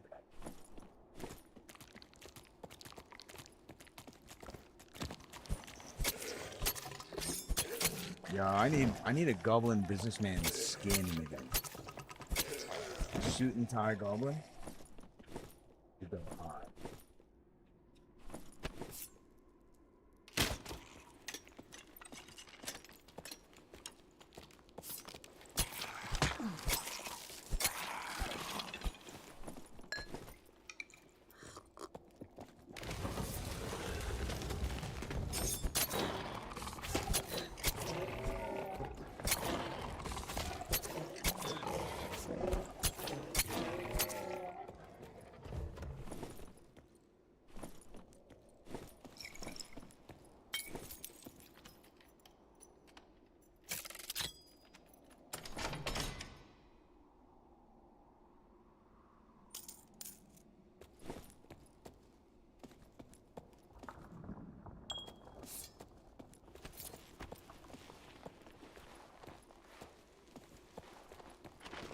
No dice.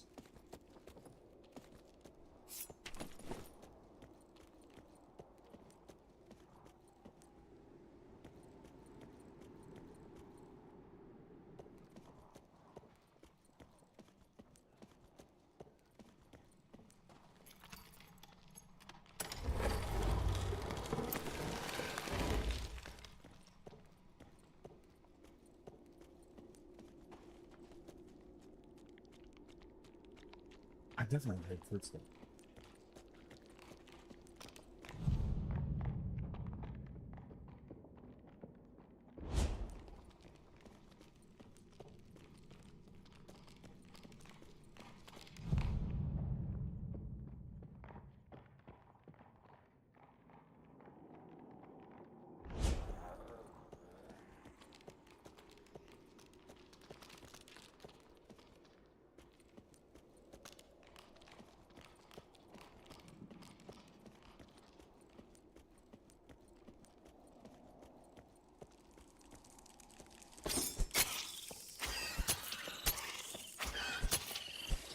This does make things a little more interesting.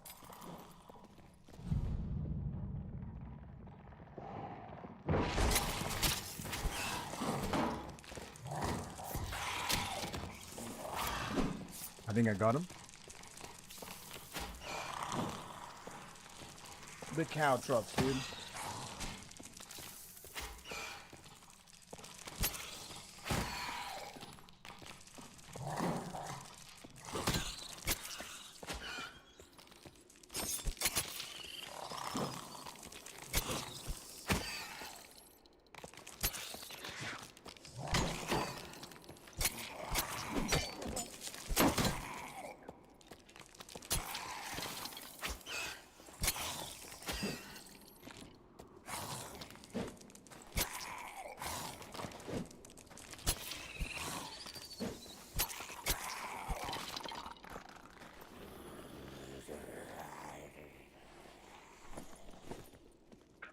The sound of a disgruntled and dead skeleton.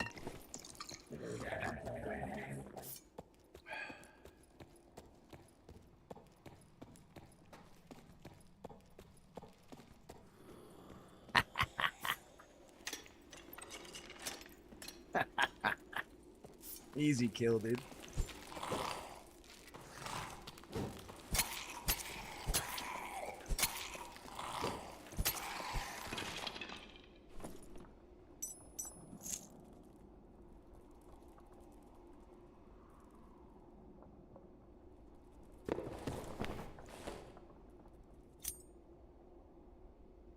Literally just taking stuff to the sacrifice. Nice. Action speed on that is actually huge.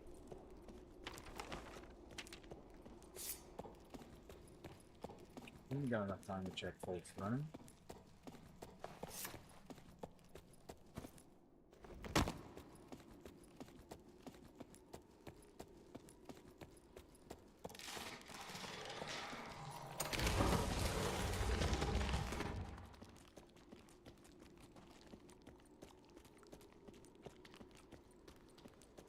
This guy's aggro and everything. Pretty annoying.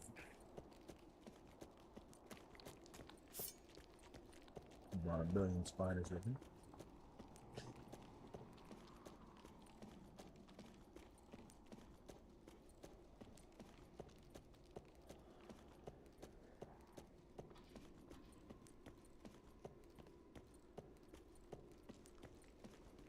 Now, the likelihood of this spawn is still up. Pretty bad.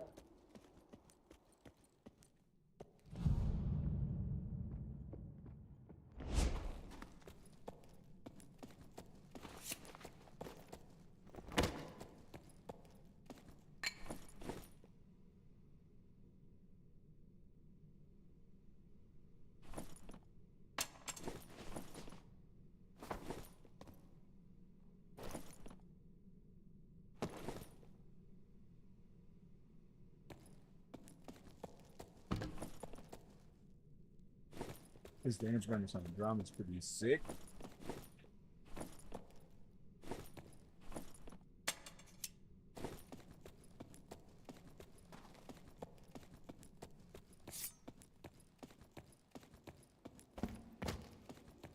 Maybe my man got the key from it.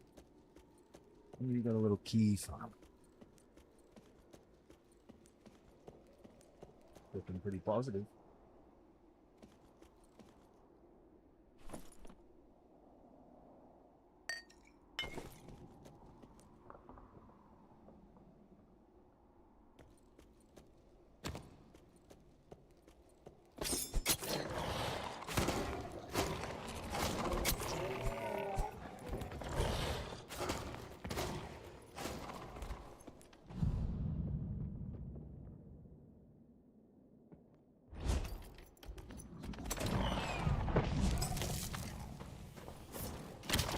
Oh, whiz, huh?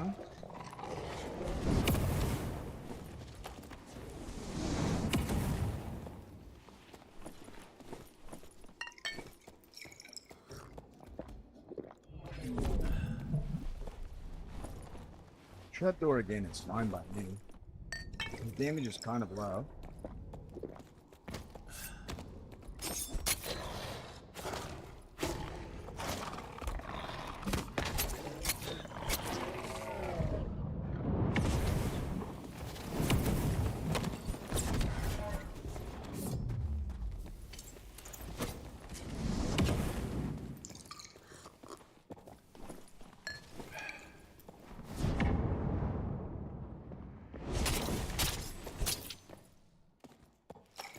And it's a new player. And it's a new player.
I mean, sometimes you gotta feign like you're injured, right? Especially if you're fighting a spellcaster. You take a fireball, just heal up. You luck into a situation where somebody pushes you, you win.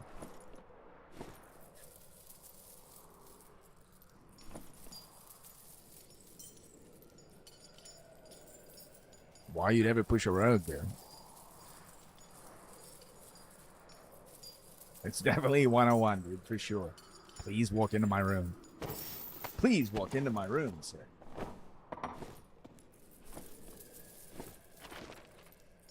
And we got an easy blue to take.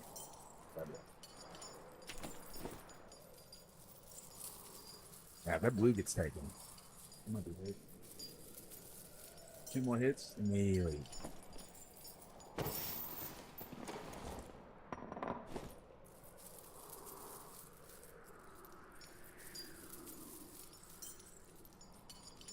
This is sort of what I mean about playing like the hide rogue.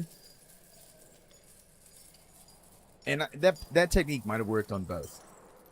But had he seen me, if I had been more visible, the likelihood that he would have hit me drastically increases.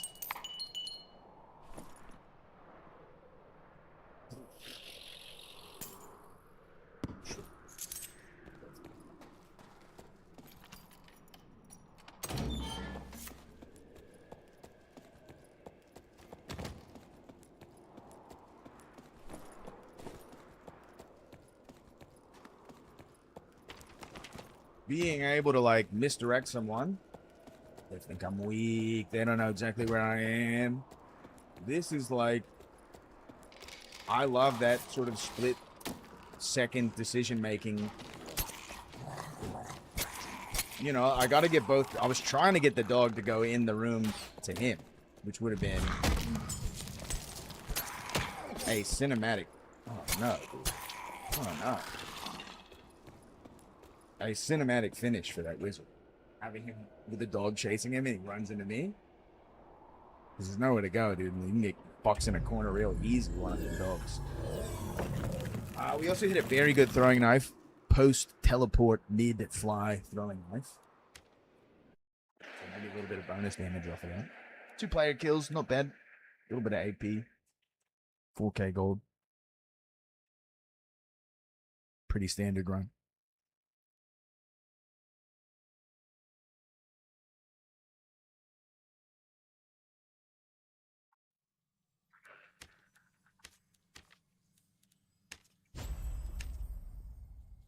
Quest complete. A giant problem. Kill a bunch of giants. Right.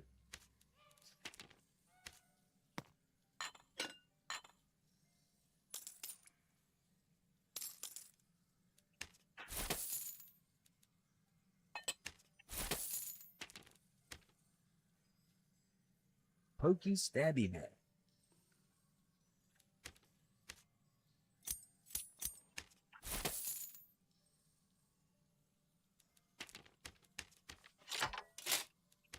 Two strength, 3 will is going to be worth something.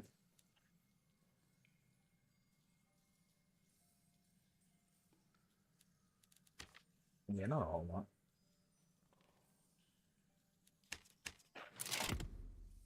Three edgy, 2 will on a quaff. That was nice. 2K.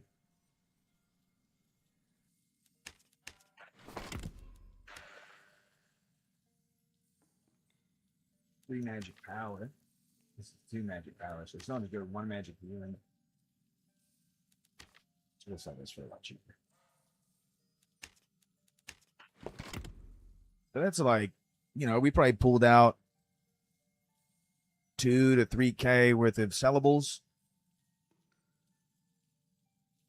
Another, what, 3K roughly on items. 5K a run? Not bad. We've got some, like, some crappy rings, you know?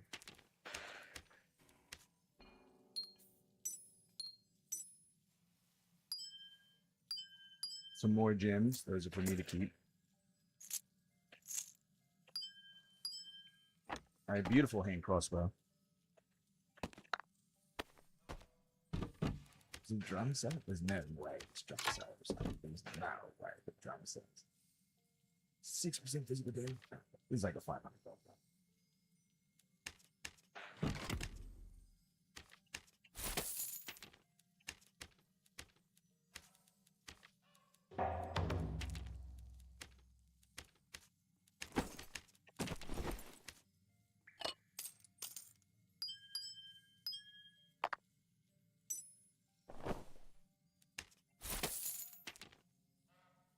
I think all in all, we probably made,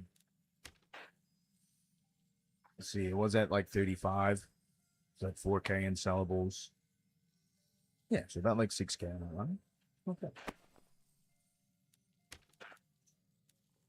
Okay.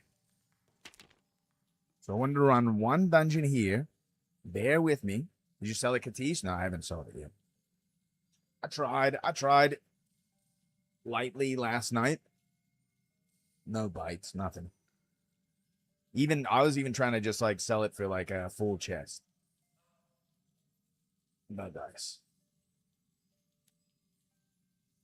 We'll wait. It's not that crazy. If I could get like Shadow Bite, Death Blooms or something for it, that'd be great. It's fine either way though.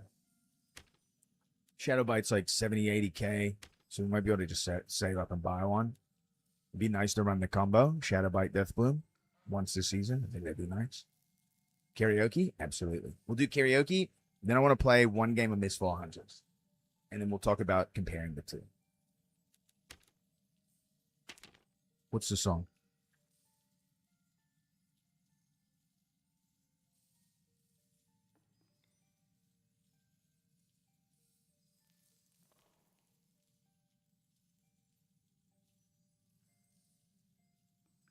Pro by Netflix. Okay. Kumbaya. Kumbaya, my lord. Kumbaya. Yo, Atomic with the 5 months.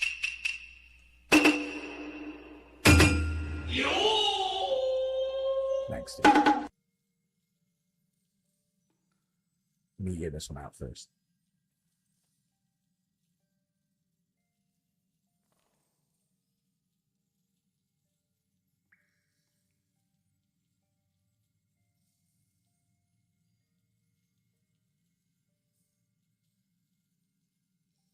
Okay. Okay. Okay.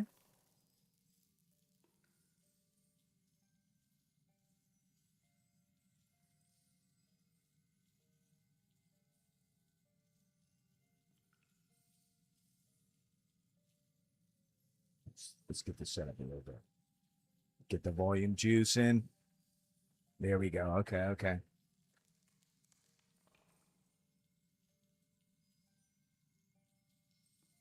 I'm ready.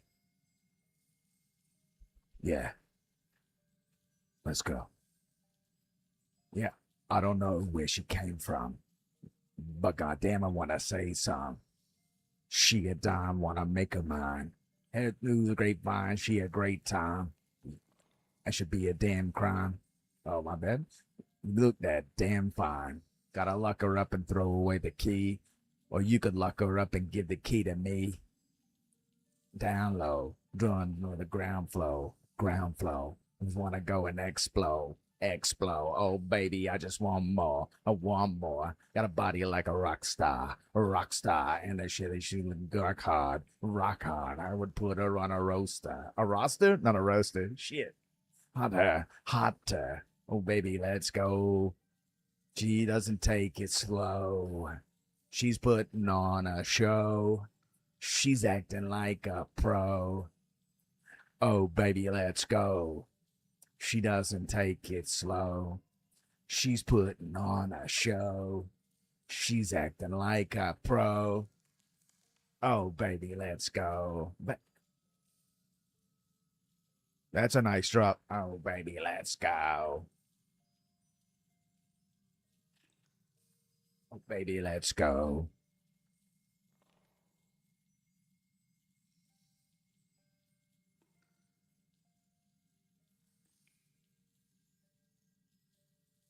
Oh, she looking straight from the city. Oh, man, she looking so pretty. Goddamn, I'd like to get busy. Yeah, so baby girl, come with me. Yeah, we take it outside. Oh, yeah, we stay up all night. Oh, you wanna get it all right. Oh, yeah. Now she wanna slip and slide. Oh, an ass body with her head on straight, and she looking like naughty, but that's a-okay. Now I wanna get a drink, just you and me. I wanna think I just wanna be. She giving it 3rd-degree burns, man. I think I need a doctor. Got me concerned. She got me hot and bothered. Everything she earned, she give from her father. Man, you think you learn, but they turned me into a monster. Okay. She putting on a show. She's acting like a pro. Oh, baby, let's go. She doesn't take it slow. She's putting on a show. She's acting like a pro. Oh, baby, let's go.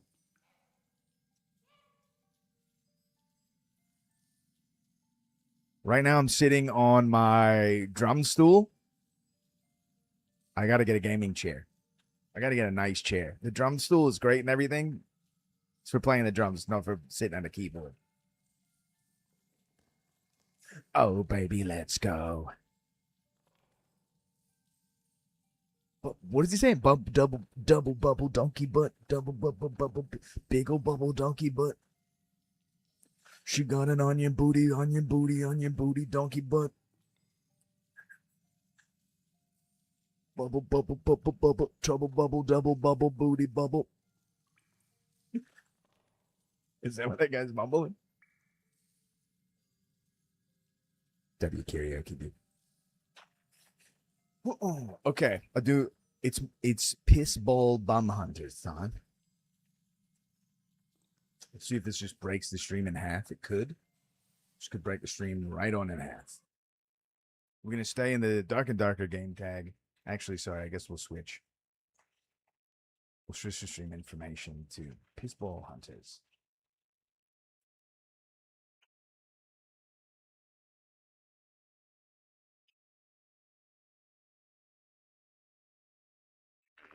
It just sounds good. Yeah, would agree. Would agree.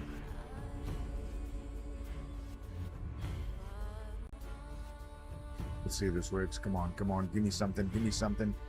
Come on, come on, come on. Come on. Come on. You can hear it, but you can't see it.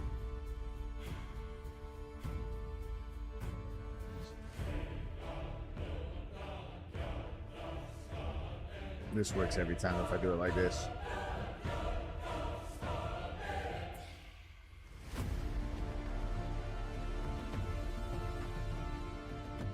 Looks good. We don't have double audio. Pissfall Hunters. Yeah, I want to compare. So we're doing a contrast and compare. Oh, I exited the game. Shit. Good game, dude. It was a good game. Wow. I had a lot of fun. Got to listen to Get a job, you dirty gamer. All right, let's boot it up again.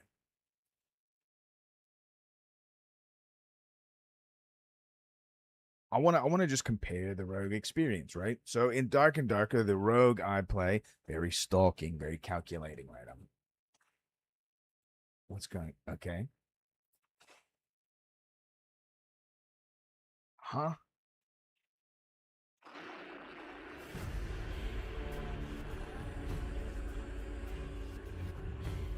What's happened here?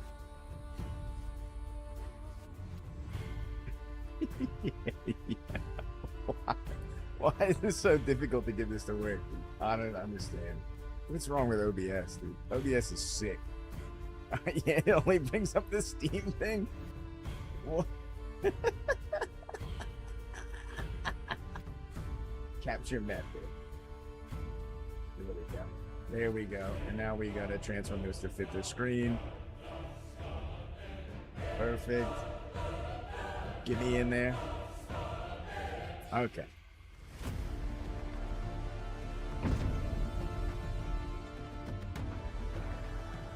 So yeah, like I was saying, the rogue I play is very calculating. I'm not necessarily trying to get to the POI as fast as I can. I'll take my opportunities when they come to me. A lot of times when I catch someone like slip in at the end of the game or something like that, you know?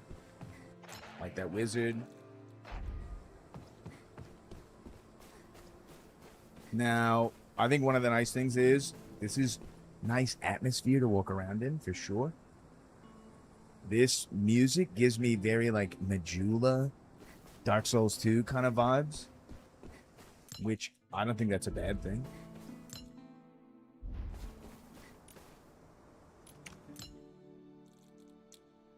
Get over here. Get this in the storage. Got plenty of heals. Just a solid blue kit. We're gonna go in just one of the normal games, nothing high roller or anything like that. We got Pip's well gift. Oh, great. Thank you. These guys are gonna give you some bad chaff. Oh, nice. Very good. Thank you. Perfect. I do like how they have, you know, like instead of you've got the level up system and quest to do. The leveling up your merchants feels kind of all right. I think that should only be like a first time seasonal sort of thing. Sorry, not seasonal, but should be like you just have to do it once and never again. I think that would be great. If you guys are looking to try this game, don't craft weapons off this guy. Just get him to make gems. Unless you're trying to get a purple kid or something like that, but I think gems in general are just better way to go.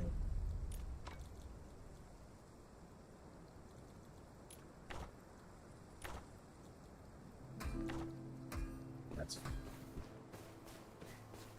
So let's take a look at how I've been playing Rogue. I'm not that high level yet.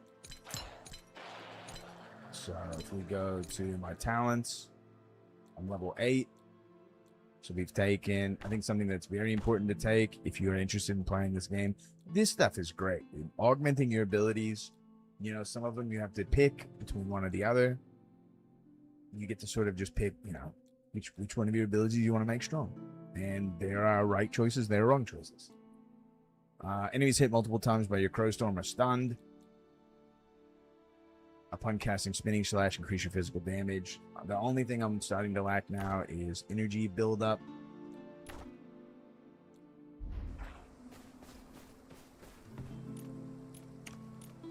Maybe some type of quest going in. It is solo mode, perfect. I should consume a beverage first. A victory wine. Yep, that's fine. The little cutscene, Monster Hunter cutscene, I think is nice.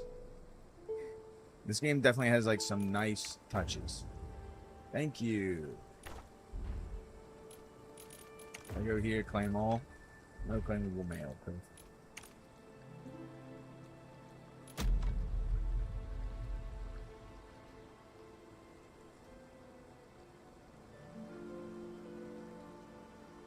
So you guys will notice a little bit of a difference.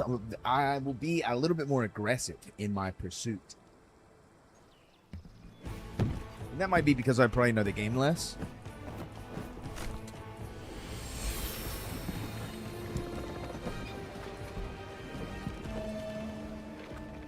Knowing the game very well in Dark and Darker, you can take your time, you can be a little bit more choosy, you can play the rogue like an opportunist. There's not a lot of opportunities to play a rogue like an opportunist in this game. Monster damage is like does hurt, but like you have so many opportunities to heal yourself with the horn and with the potions and how movement sort of works in the game. Oh my god. There is a lot of chip damage that's doled out. There's a pretty good amount of chip damage that's doled out in Dark as well.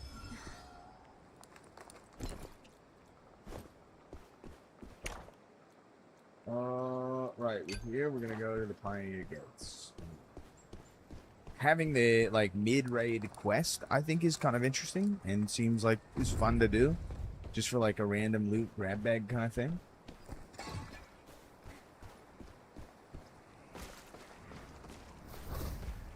Already hear someone fighting.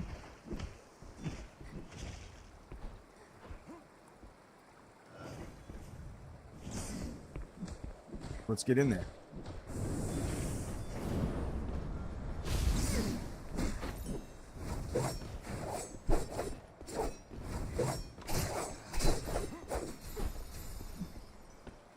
That's fine. We'll take falling damage there.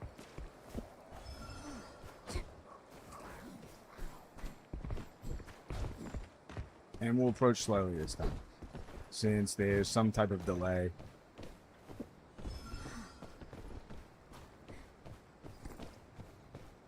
Sure, dude.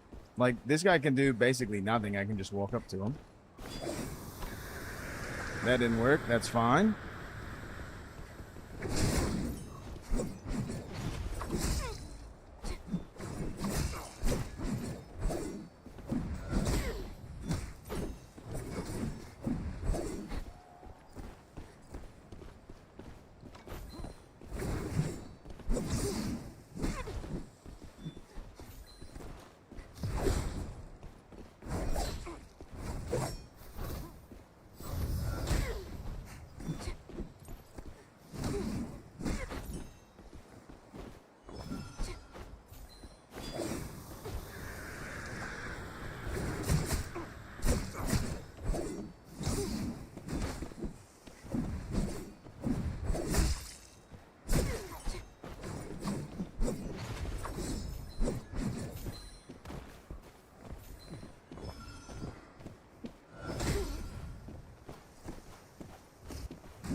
Got him. I don't know. Did that require some type of skill? It didn't really seem like we had much skill to be displayed. He doesn't have that much gear, but...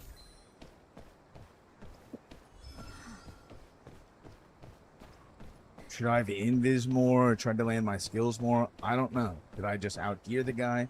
Possibly. I can't tell. Can you guys tell? I can't tell. It kind of just looked like a spam fest until you hit all your abilities.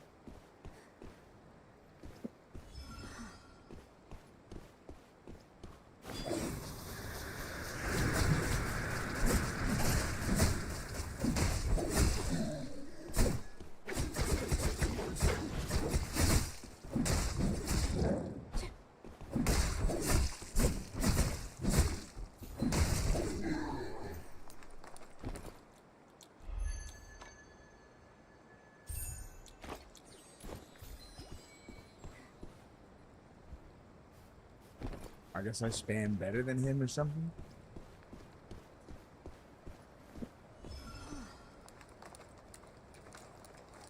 I mean, the guy was clearly a gamer. Right, he was playing.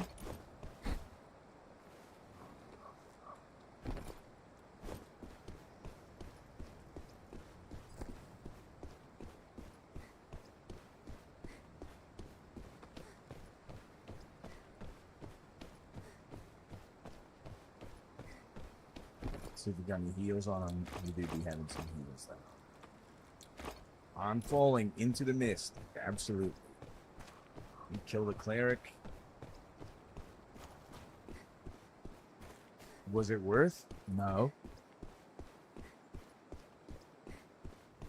I got some good headshots, but it didn't really feel like I had a lot of control over those headshots.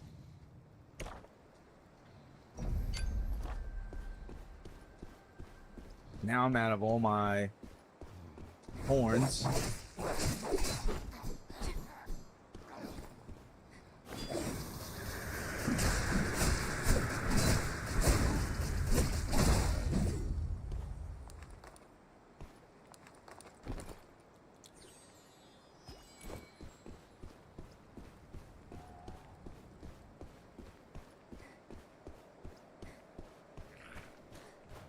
The barrier has been lifted. Go face the Mist Lord. No thanks.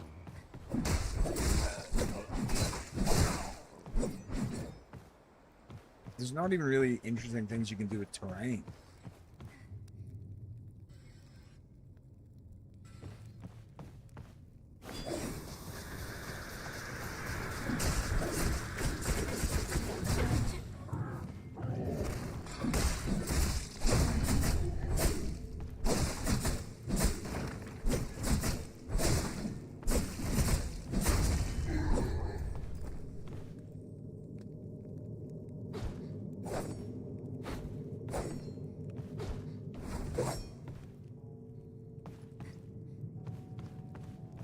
Flick with dual daggers?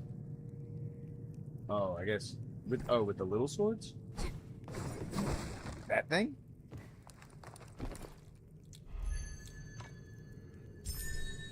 pretty sweet.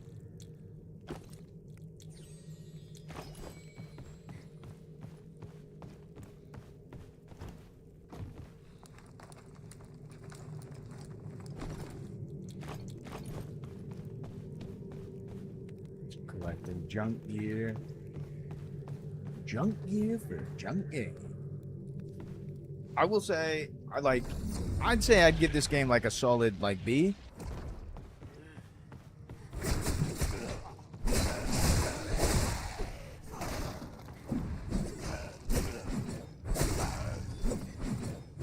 It's by no means like a favorite of mine or anything, but it's interesting.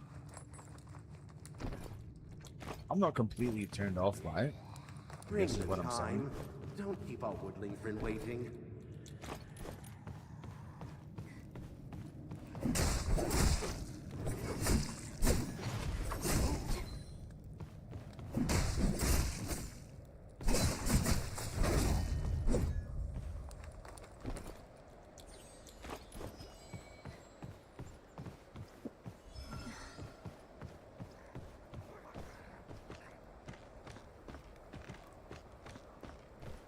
Can't use the wind.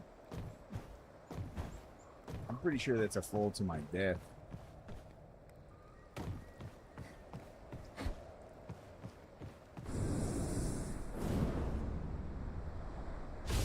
Nice. You know, like this guy you can just walk by. Just walk away from all the mobs, basically. No need to like sprint or use any sort of movement ability. You can just walk away.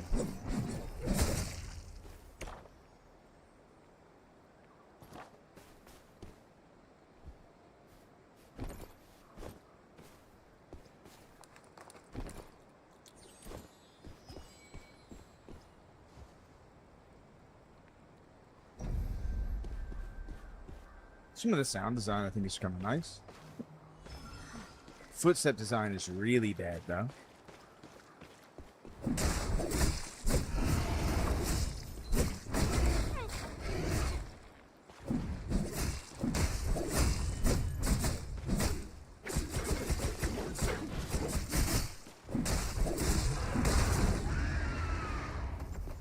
I'm gonna kill him before he makes those little chickens, dude. They don't stack? Great. I kind of feel like I'm just always getting baited by my inventory. Like I'm just getting briefed by my inventory. And things don't stack. You only take one out at a time. The audio attack sounds muffled to me. I don't remember it sounded like this in the beta. This is similar to the last beta for sure.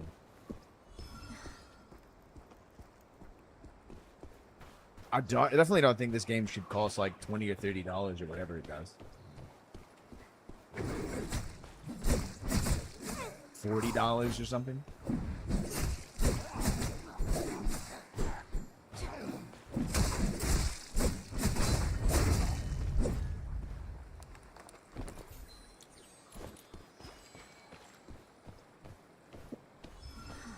$100.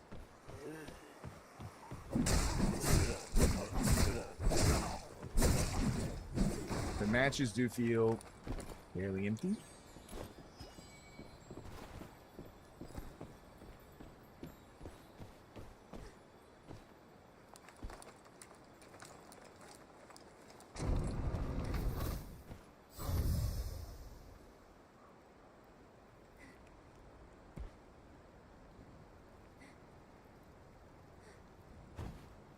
This guy is definitely up above us. They definitely shorten the duration of this it seems like.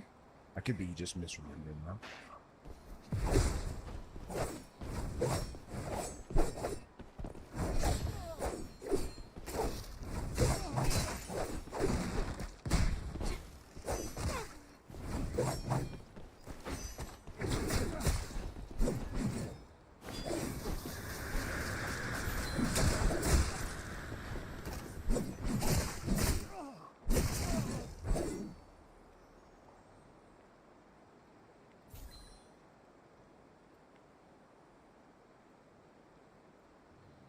Again, I just feel like I just spammed the shit out of the guy.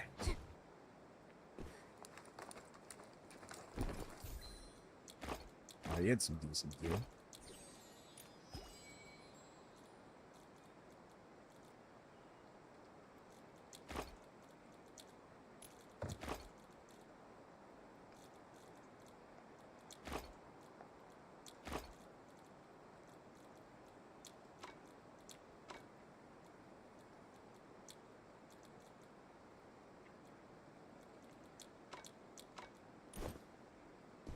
No one puts a ranger in the car. That guy definitely got put in the corner. And our bag's full, so we extract. Easy peasy. I did see in the subreddit that people were complaining about how mobile the rogue is. Yo, people gotta stop complaining about rogue in games, dude. What's wrong with people? I'm rogue, dude. You want me to have mud in my boots? Shiny butterflies. Follow them. I'm supposed to have like guile and misdirection and trickery. Hey, this is a pretty cool version of Dark and Darker mode. What's up, Rhea? We're doing a comparison, right? So I just played a game of Dead, and now we're playing a game of Mistfall. I don't get the same feeling in Mistfall that I get from Dead, where like I'm like using trickery or something like that. It just feels like I'm landing my abilities.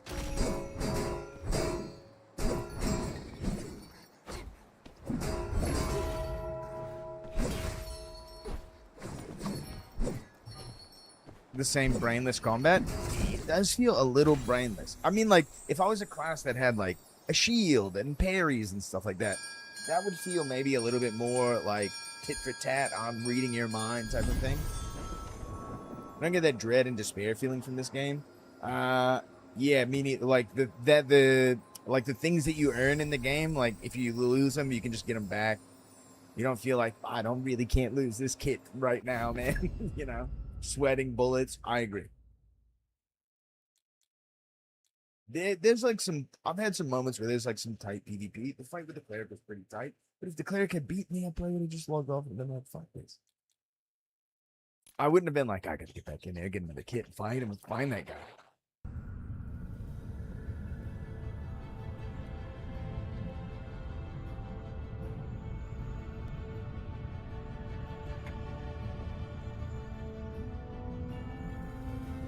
The mobs you can just completely walk away from. We saw in...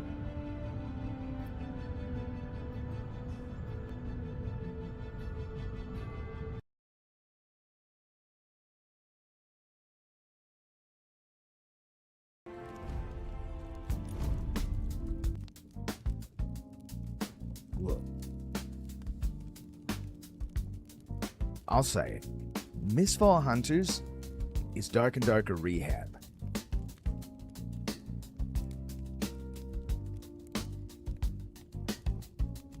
It's for people that are over Dark and Darker, which is not a bad market to aim for. But you're kind of aiming at niche within niche. You know, guys like Firebox, Blinn, people who have lost that magical feeling about Dark and Darker. I think it's actually Blue. I think it's very easy to compare the two. You have to compare the two because they both are in a fantasy extraction genre.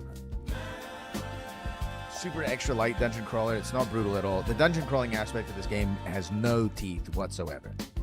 It basically just feels like you're a 5-year-old at your sister's quinceañera and it's time to hit the piñata.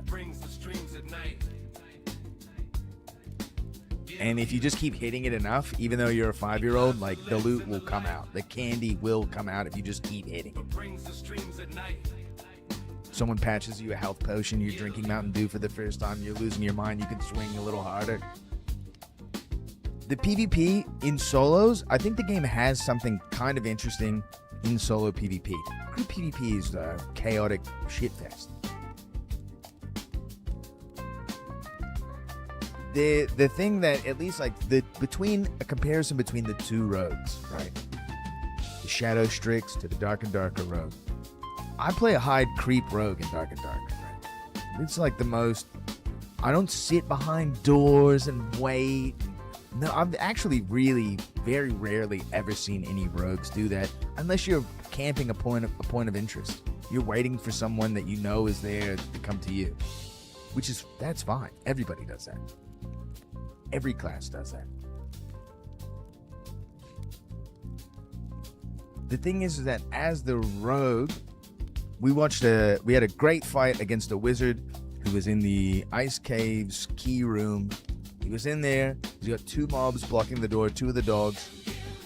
You know, I start killing the dogs. Hear someone go for the door. I get hit by one of the dogs. I go invis to try and get the dog to go and attack the wizard. The wizard steps out, lands a fireball on me. I leave. Heal up, drink a purple pot, go back to killing the other dog. The wizard didn't leave. This was his one opportunity for him to leave, but his greed got the better of him. He thought that he could fight me. He's probably used to fighting other resourcefulness rogues down there who can't take magic spells at all. So he lands like another spell, flies a little bit, and I immediately just turn into the room because whenever you fight wizards or warlocks, you just constantly want to be breaking line of sight.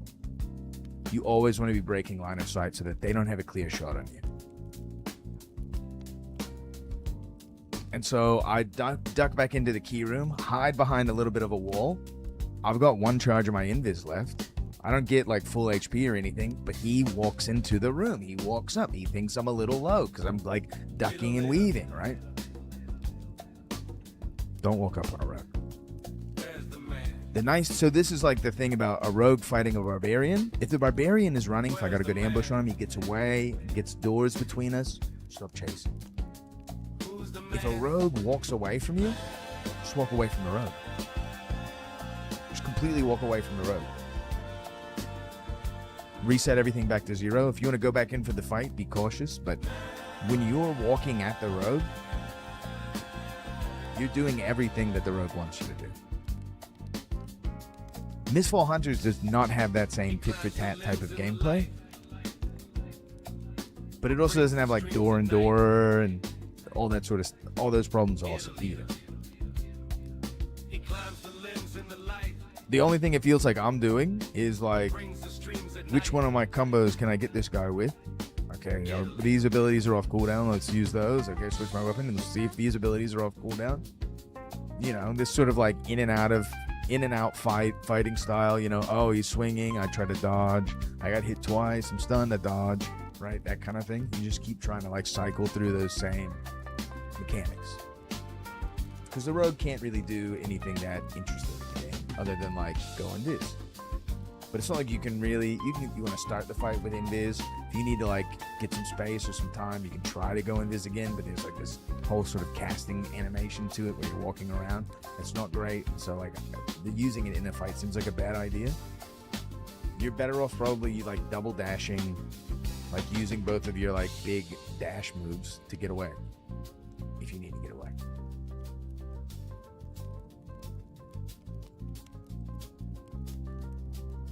It doesn't feel like a dungeon crawler.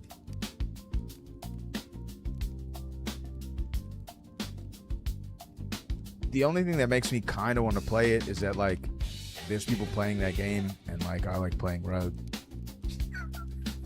That's kind of it for me.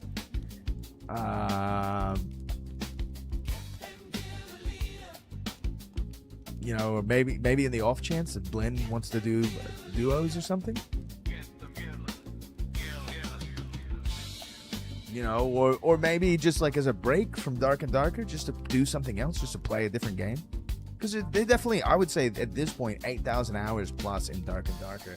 My feelings on Dark and Darker sometimes are like, yeah, I just sort of wish I had something else to play. Just a different world to explore. Just something different to enjoy. And that's a fine way to feel. There's nothing really about Dark that like makes me absolutely lose my shit or my mind. You know, because every class is just trying to do their own cheese. I'm trying to do my cheese. if I don't really have like, boy did it resonate, Blynn's video, what, the one where he gets like slapped around in the goblin caves, or the one where he's doing a comparison between the two, like the hopes and fears.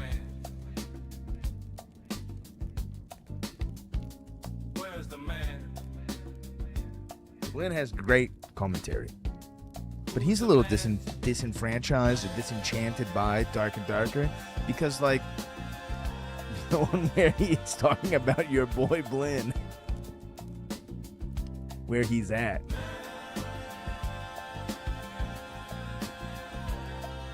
Oh, like his opinions on Dark? Is that what you mean? On the pyramid. Wait, I don't know. I haven't seen this. Solo HR sucks. Solo HR does suck. Yeah. I like it. But it's not fair. There's nothing about it that's fair. Solo norms is agreed. There's just nothing about the solo experience in Dark and Darker that is fair. Everyone is basically trying to win by some unfair means. Now it's kind of worse for a fighter, right? I mean, like, sure, you got a big sprint. Shields are a little better. But, like, a wizard can fly away from you and just hit you with fireball after fireball after fireball. The Squire feels uncoordinated. And the performance latency, yeah. A lot of people complaining about the performance of the game this patch, for sure. I do believe the devs have made a comment in the content creator thing to say that they're looking for it. You're joining people with different expectations, different play styles. This is a huge problem with playing Rogue. Lots of people don't even use communication. Agreed. They still haven't solved the issue. Like, Dark and Darker has a massive issue of, like, how do we all play together? Like, how do I make friends in the game? I don't know how. I still don't know how. It's very frustrating in that regard, because you have some games in Dark where like everything's firing on all cylinders and it feels great. Why on keyboard? Duh. Right, but like, I mean, friends isn't like guys who you're gonna play with like over and over again, right? That are like same skill level, similar expectations of the game. He's also hard on himself when he makes a mistake. Oh, right, yeah. I missed his actual dying in the game, but I did catch some of him yapping about it then.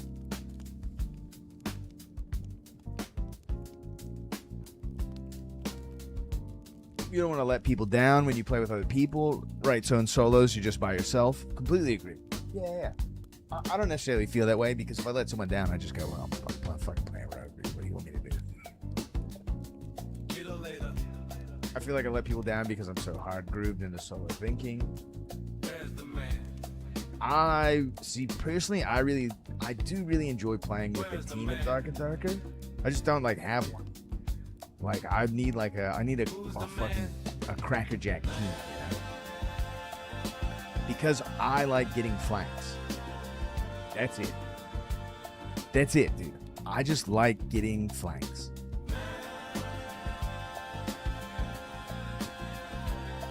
I like can opening a team.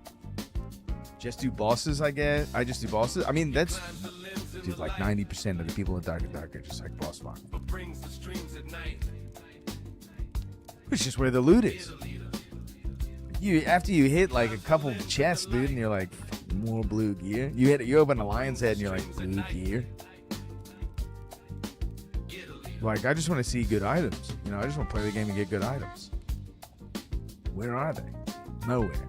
So what do I wind up doing is I just wind up making money in the game by like hitting piles. And then I just buy the gear. Because the likelihood of like pulling it in the dungeon is like 0. And you know, you've got the rare 1 in a million chance that you like get something good out of the pile. A chest or a bag or whatever.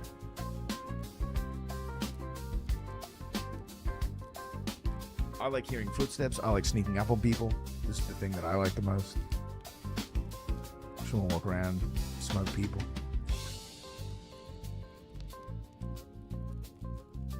It's not even a fair fight. I'm definitely not looking for a fair fight in Dark and Darker. I don't want this like honorable duel. Yes, my lord. My lord. He's drawn his sword. You know what I mean? Like, I don't really care. I want to see what you got in your inventory. That's like the thrill for me. Mistfall Hunters has some of that thrill. I want to see what's here in your inventory. Right? It's nice. You like loot again, you go, oh shit, the guy's right here. That's cool.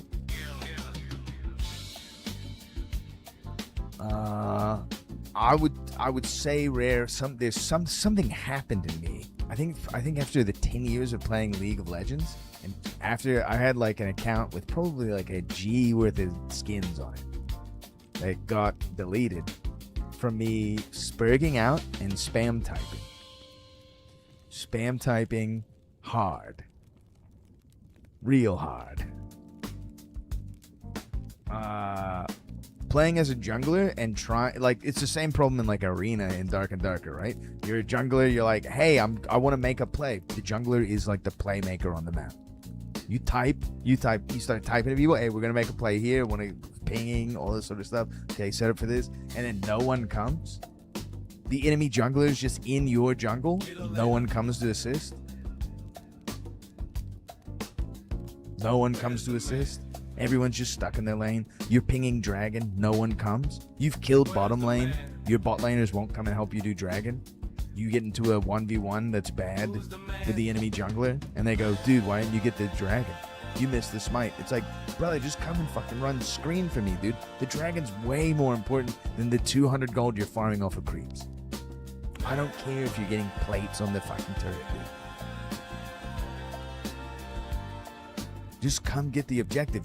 When you take, what most people don't understand in League of Legends is that when you take a river objective, you take it off the map for the enemy team. It's you're double dipping your acceleration. You get something, they get nothing. With creeps or whatever, you're just getting creeps. You're not taking creeps away from them because there's no denial mechanic. Which is why Dota is a better game and more difficult. Because you're double dipping. I got my creeps, you didn't get yours. At a certain point in League, it's just kind of like everybody's just getting creeps, you know, the same amount of creeps basically.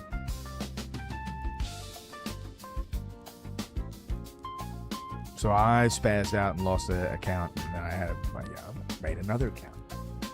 And the second account, I was like, okay, I'm gonna try to figure out how can I crack my brain around frustration? Because I would doom spiral in League, dude, and that game's algorithm of matchmaking is programmed to make you doom spiral and keep you in the doom spiral eternally. Until you hit 50% win-loss rate, and then you get nice games. The problem with MOBAs is you're trapped in a game for 40 minutes or more. And so if you're playing with dingbats that are trying to just grief your experience, you're in prison. And if you leave, you're punished.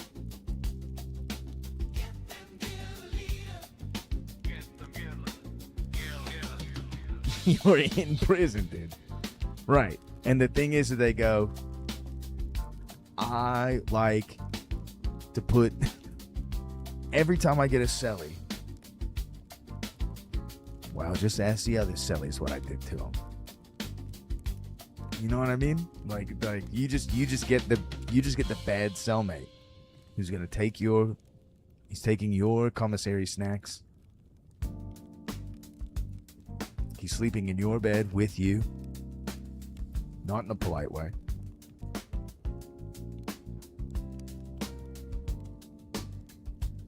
Whenever you go to take a dump, he's looking at you. I mean, it's the worst. It's the worst. But I did try to like crack my mind around like, Why is this game frustrating? Can I just... He rolls over to look at you, blows you a kiss.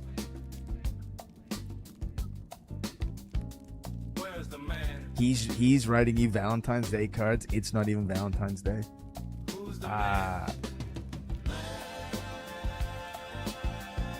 The thing that I came up with was like the gambler's mentality. Because I realized that the attraction to... the only attraction I had to playing League was the loser's high. Was, I've lost my ELO points. I'm going to try to get them back no matter what. It's the loser's high, right? It's just gambling. Do I get some chocolates? Definitely. So what you do to mitigate the loser's high is you play 3 games. You just best of 3. And you have to hold yourself to that best of 3. Sure, sometimes it doesn't work. You got best of 5. But you play best of 3. You lose 1, okay, if I lose 2, I quit. If I win 1, play again. If I win 2, I quit. And once I started sticking to that mentality, the game became less frustrating. Because I wouldn't get into those doom spiral moments where I'm playing 20 games and they're all losses. This loss after loss after loss. Because at least in the jungler role, you can hard carry, but you need the game to go long. So a lot of times what you need is your team to play around your plays, but they want to play around their plays. So your top laner who's 0-3 at the start, within the first 2 minutes of the game, he freaks out because you're not ganking for him to help him play his game. So he'll never recover because he doesn't know how to. He doesn't know how to play from a loss. So he starts taking your jungle creeps. Then the enemy junglers are invading. Everyone's taking your jungle creeps. Now you're down. Now the team's down 2 guys. If you don't have an AD carry or a mid carry that's like up big, it's game over. Game's over in the first 10 minutes. You'll never stop the snowball. It is League. Yeah. Dark and Dark, I think, has a similar level of frustration because the game is inherently unfair. League is a game that presents itself as being fair. Dark and Darker doesn't really present itself as a game of being unfair, but in solos, there's nothing fair about the game. And that lack of fairness, you're in a boss killing kit. I just want to go kill the boss. When you get there, there's someone griefing you. They're not even fighting you, just like humping in, shooting arrows. Just fucking with like Bob aggro or something like that. They're not even gonna do the boss if they kill you. They just want to make sure you also can't do the boss. You don't even really want to fight them. You try to chase them, they run. Okay, you go, okay, you ran away. I'm gonna try to do the boss. You do the boss, he's shooting you with arrows again. He's never gonna push you. He's just there to harass you.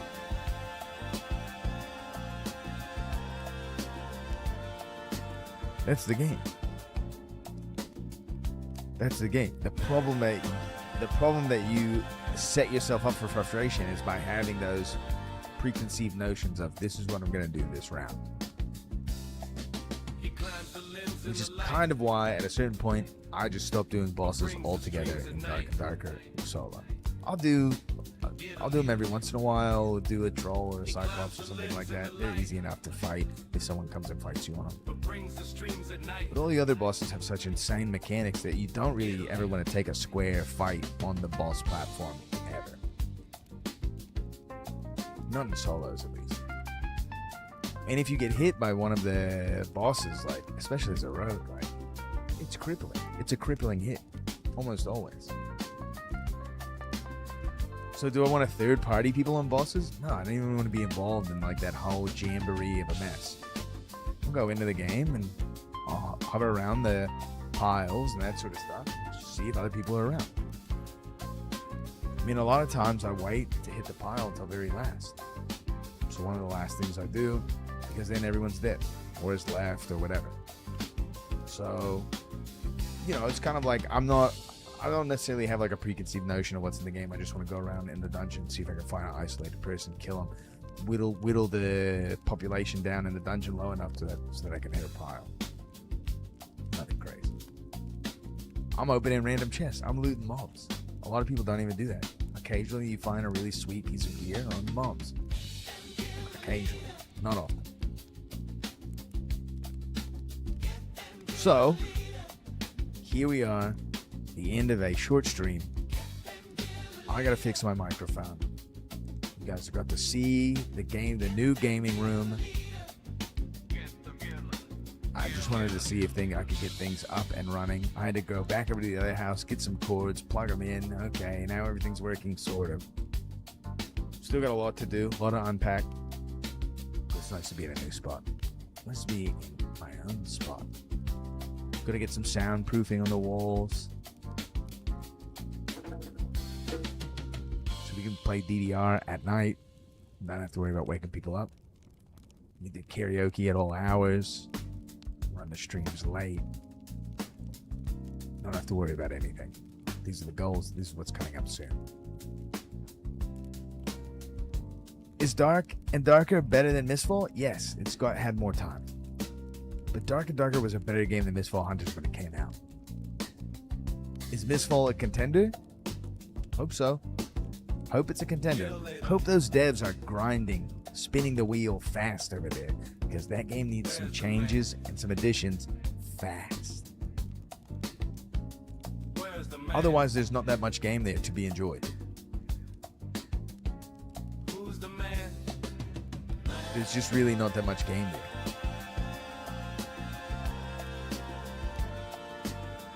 I'll keep playing it for a little bit. I'll probably wind up playing it off and on for like a month until the fun for me peters out, or the rogue doesn't really feel like a rogue in my opinion. But I don't know if that game style is even allowed in that game. Like, it's not even something they're designing for.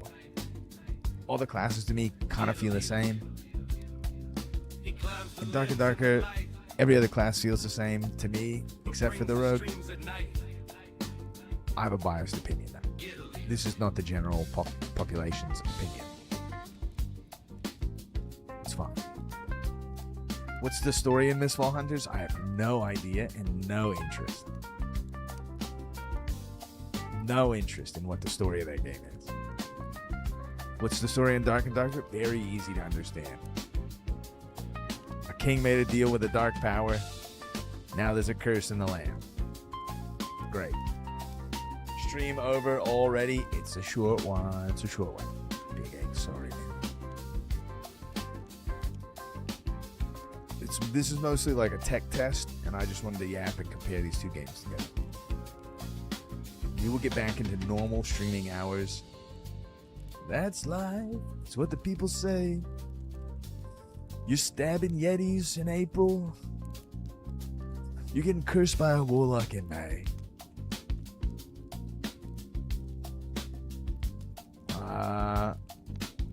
We'll have to see. We'll have to see what's coming. Hunger's around the corner, of course. Hunger, I feel like, is going to put a hurting on both of these games very legitimately.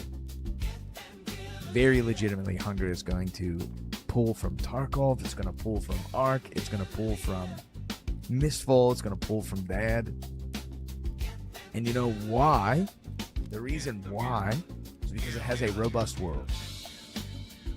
Gameplay mechanics aside, it has a robust world and a good sense of progression. By being able to give you new scenery in your lobby as you go through the game and go through the quests, etc. What a great idea. What a great novel idea. You feel generally rewarded for participating in the game. Tess, you feel like, I don't love you. What kind of love would you like for me to deliver? Raw, hard, unfiltered love? Or cute, subtle, and demure love?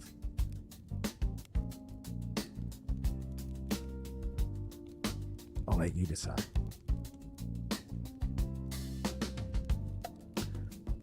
I gotta say, thank you guys for watching.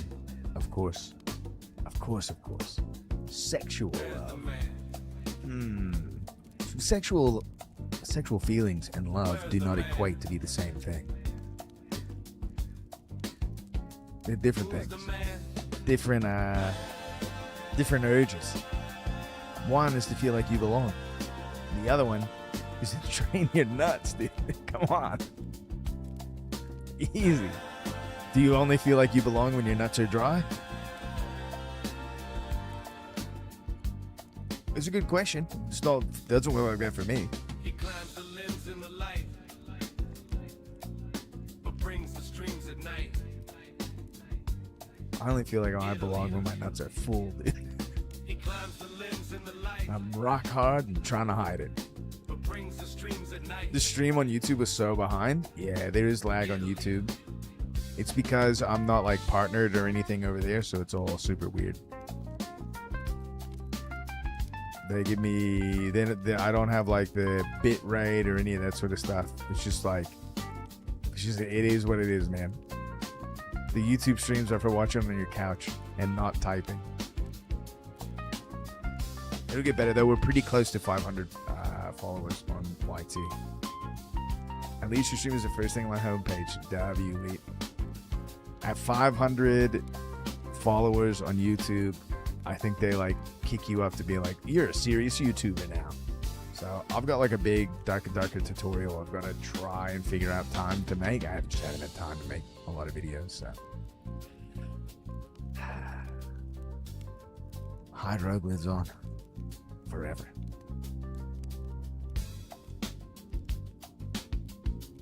Now, if something goes good in my life tomorrow, I'll try to get a little stream in. But most likely, I'm going to be doing some behind-the-scenes work on the days off, or trying to put together, working on that video sort of deal. So again, the streams might be fairly intermittent. I'll keep trying to hit my Monday, Wednesday, Friday. And you guys will be the first to know when things go back to any sort of normalcy. Now, we're going to hit up Burger King with a raid because usually he raids us. He's in the ice caves. I like the way this looks. Hitting some duos up. Let Burger King know that the guild is watching. 5-step manias right now, it wouldn't work. I don't even have my mat. Like, no, it's not set up.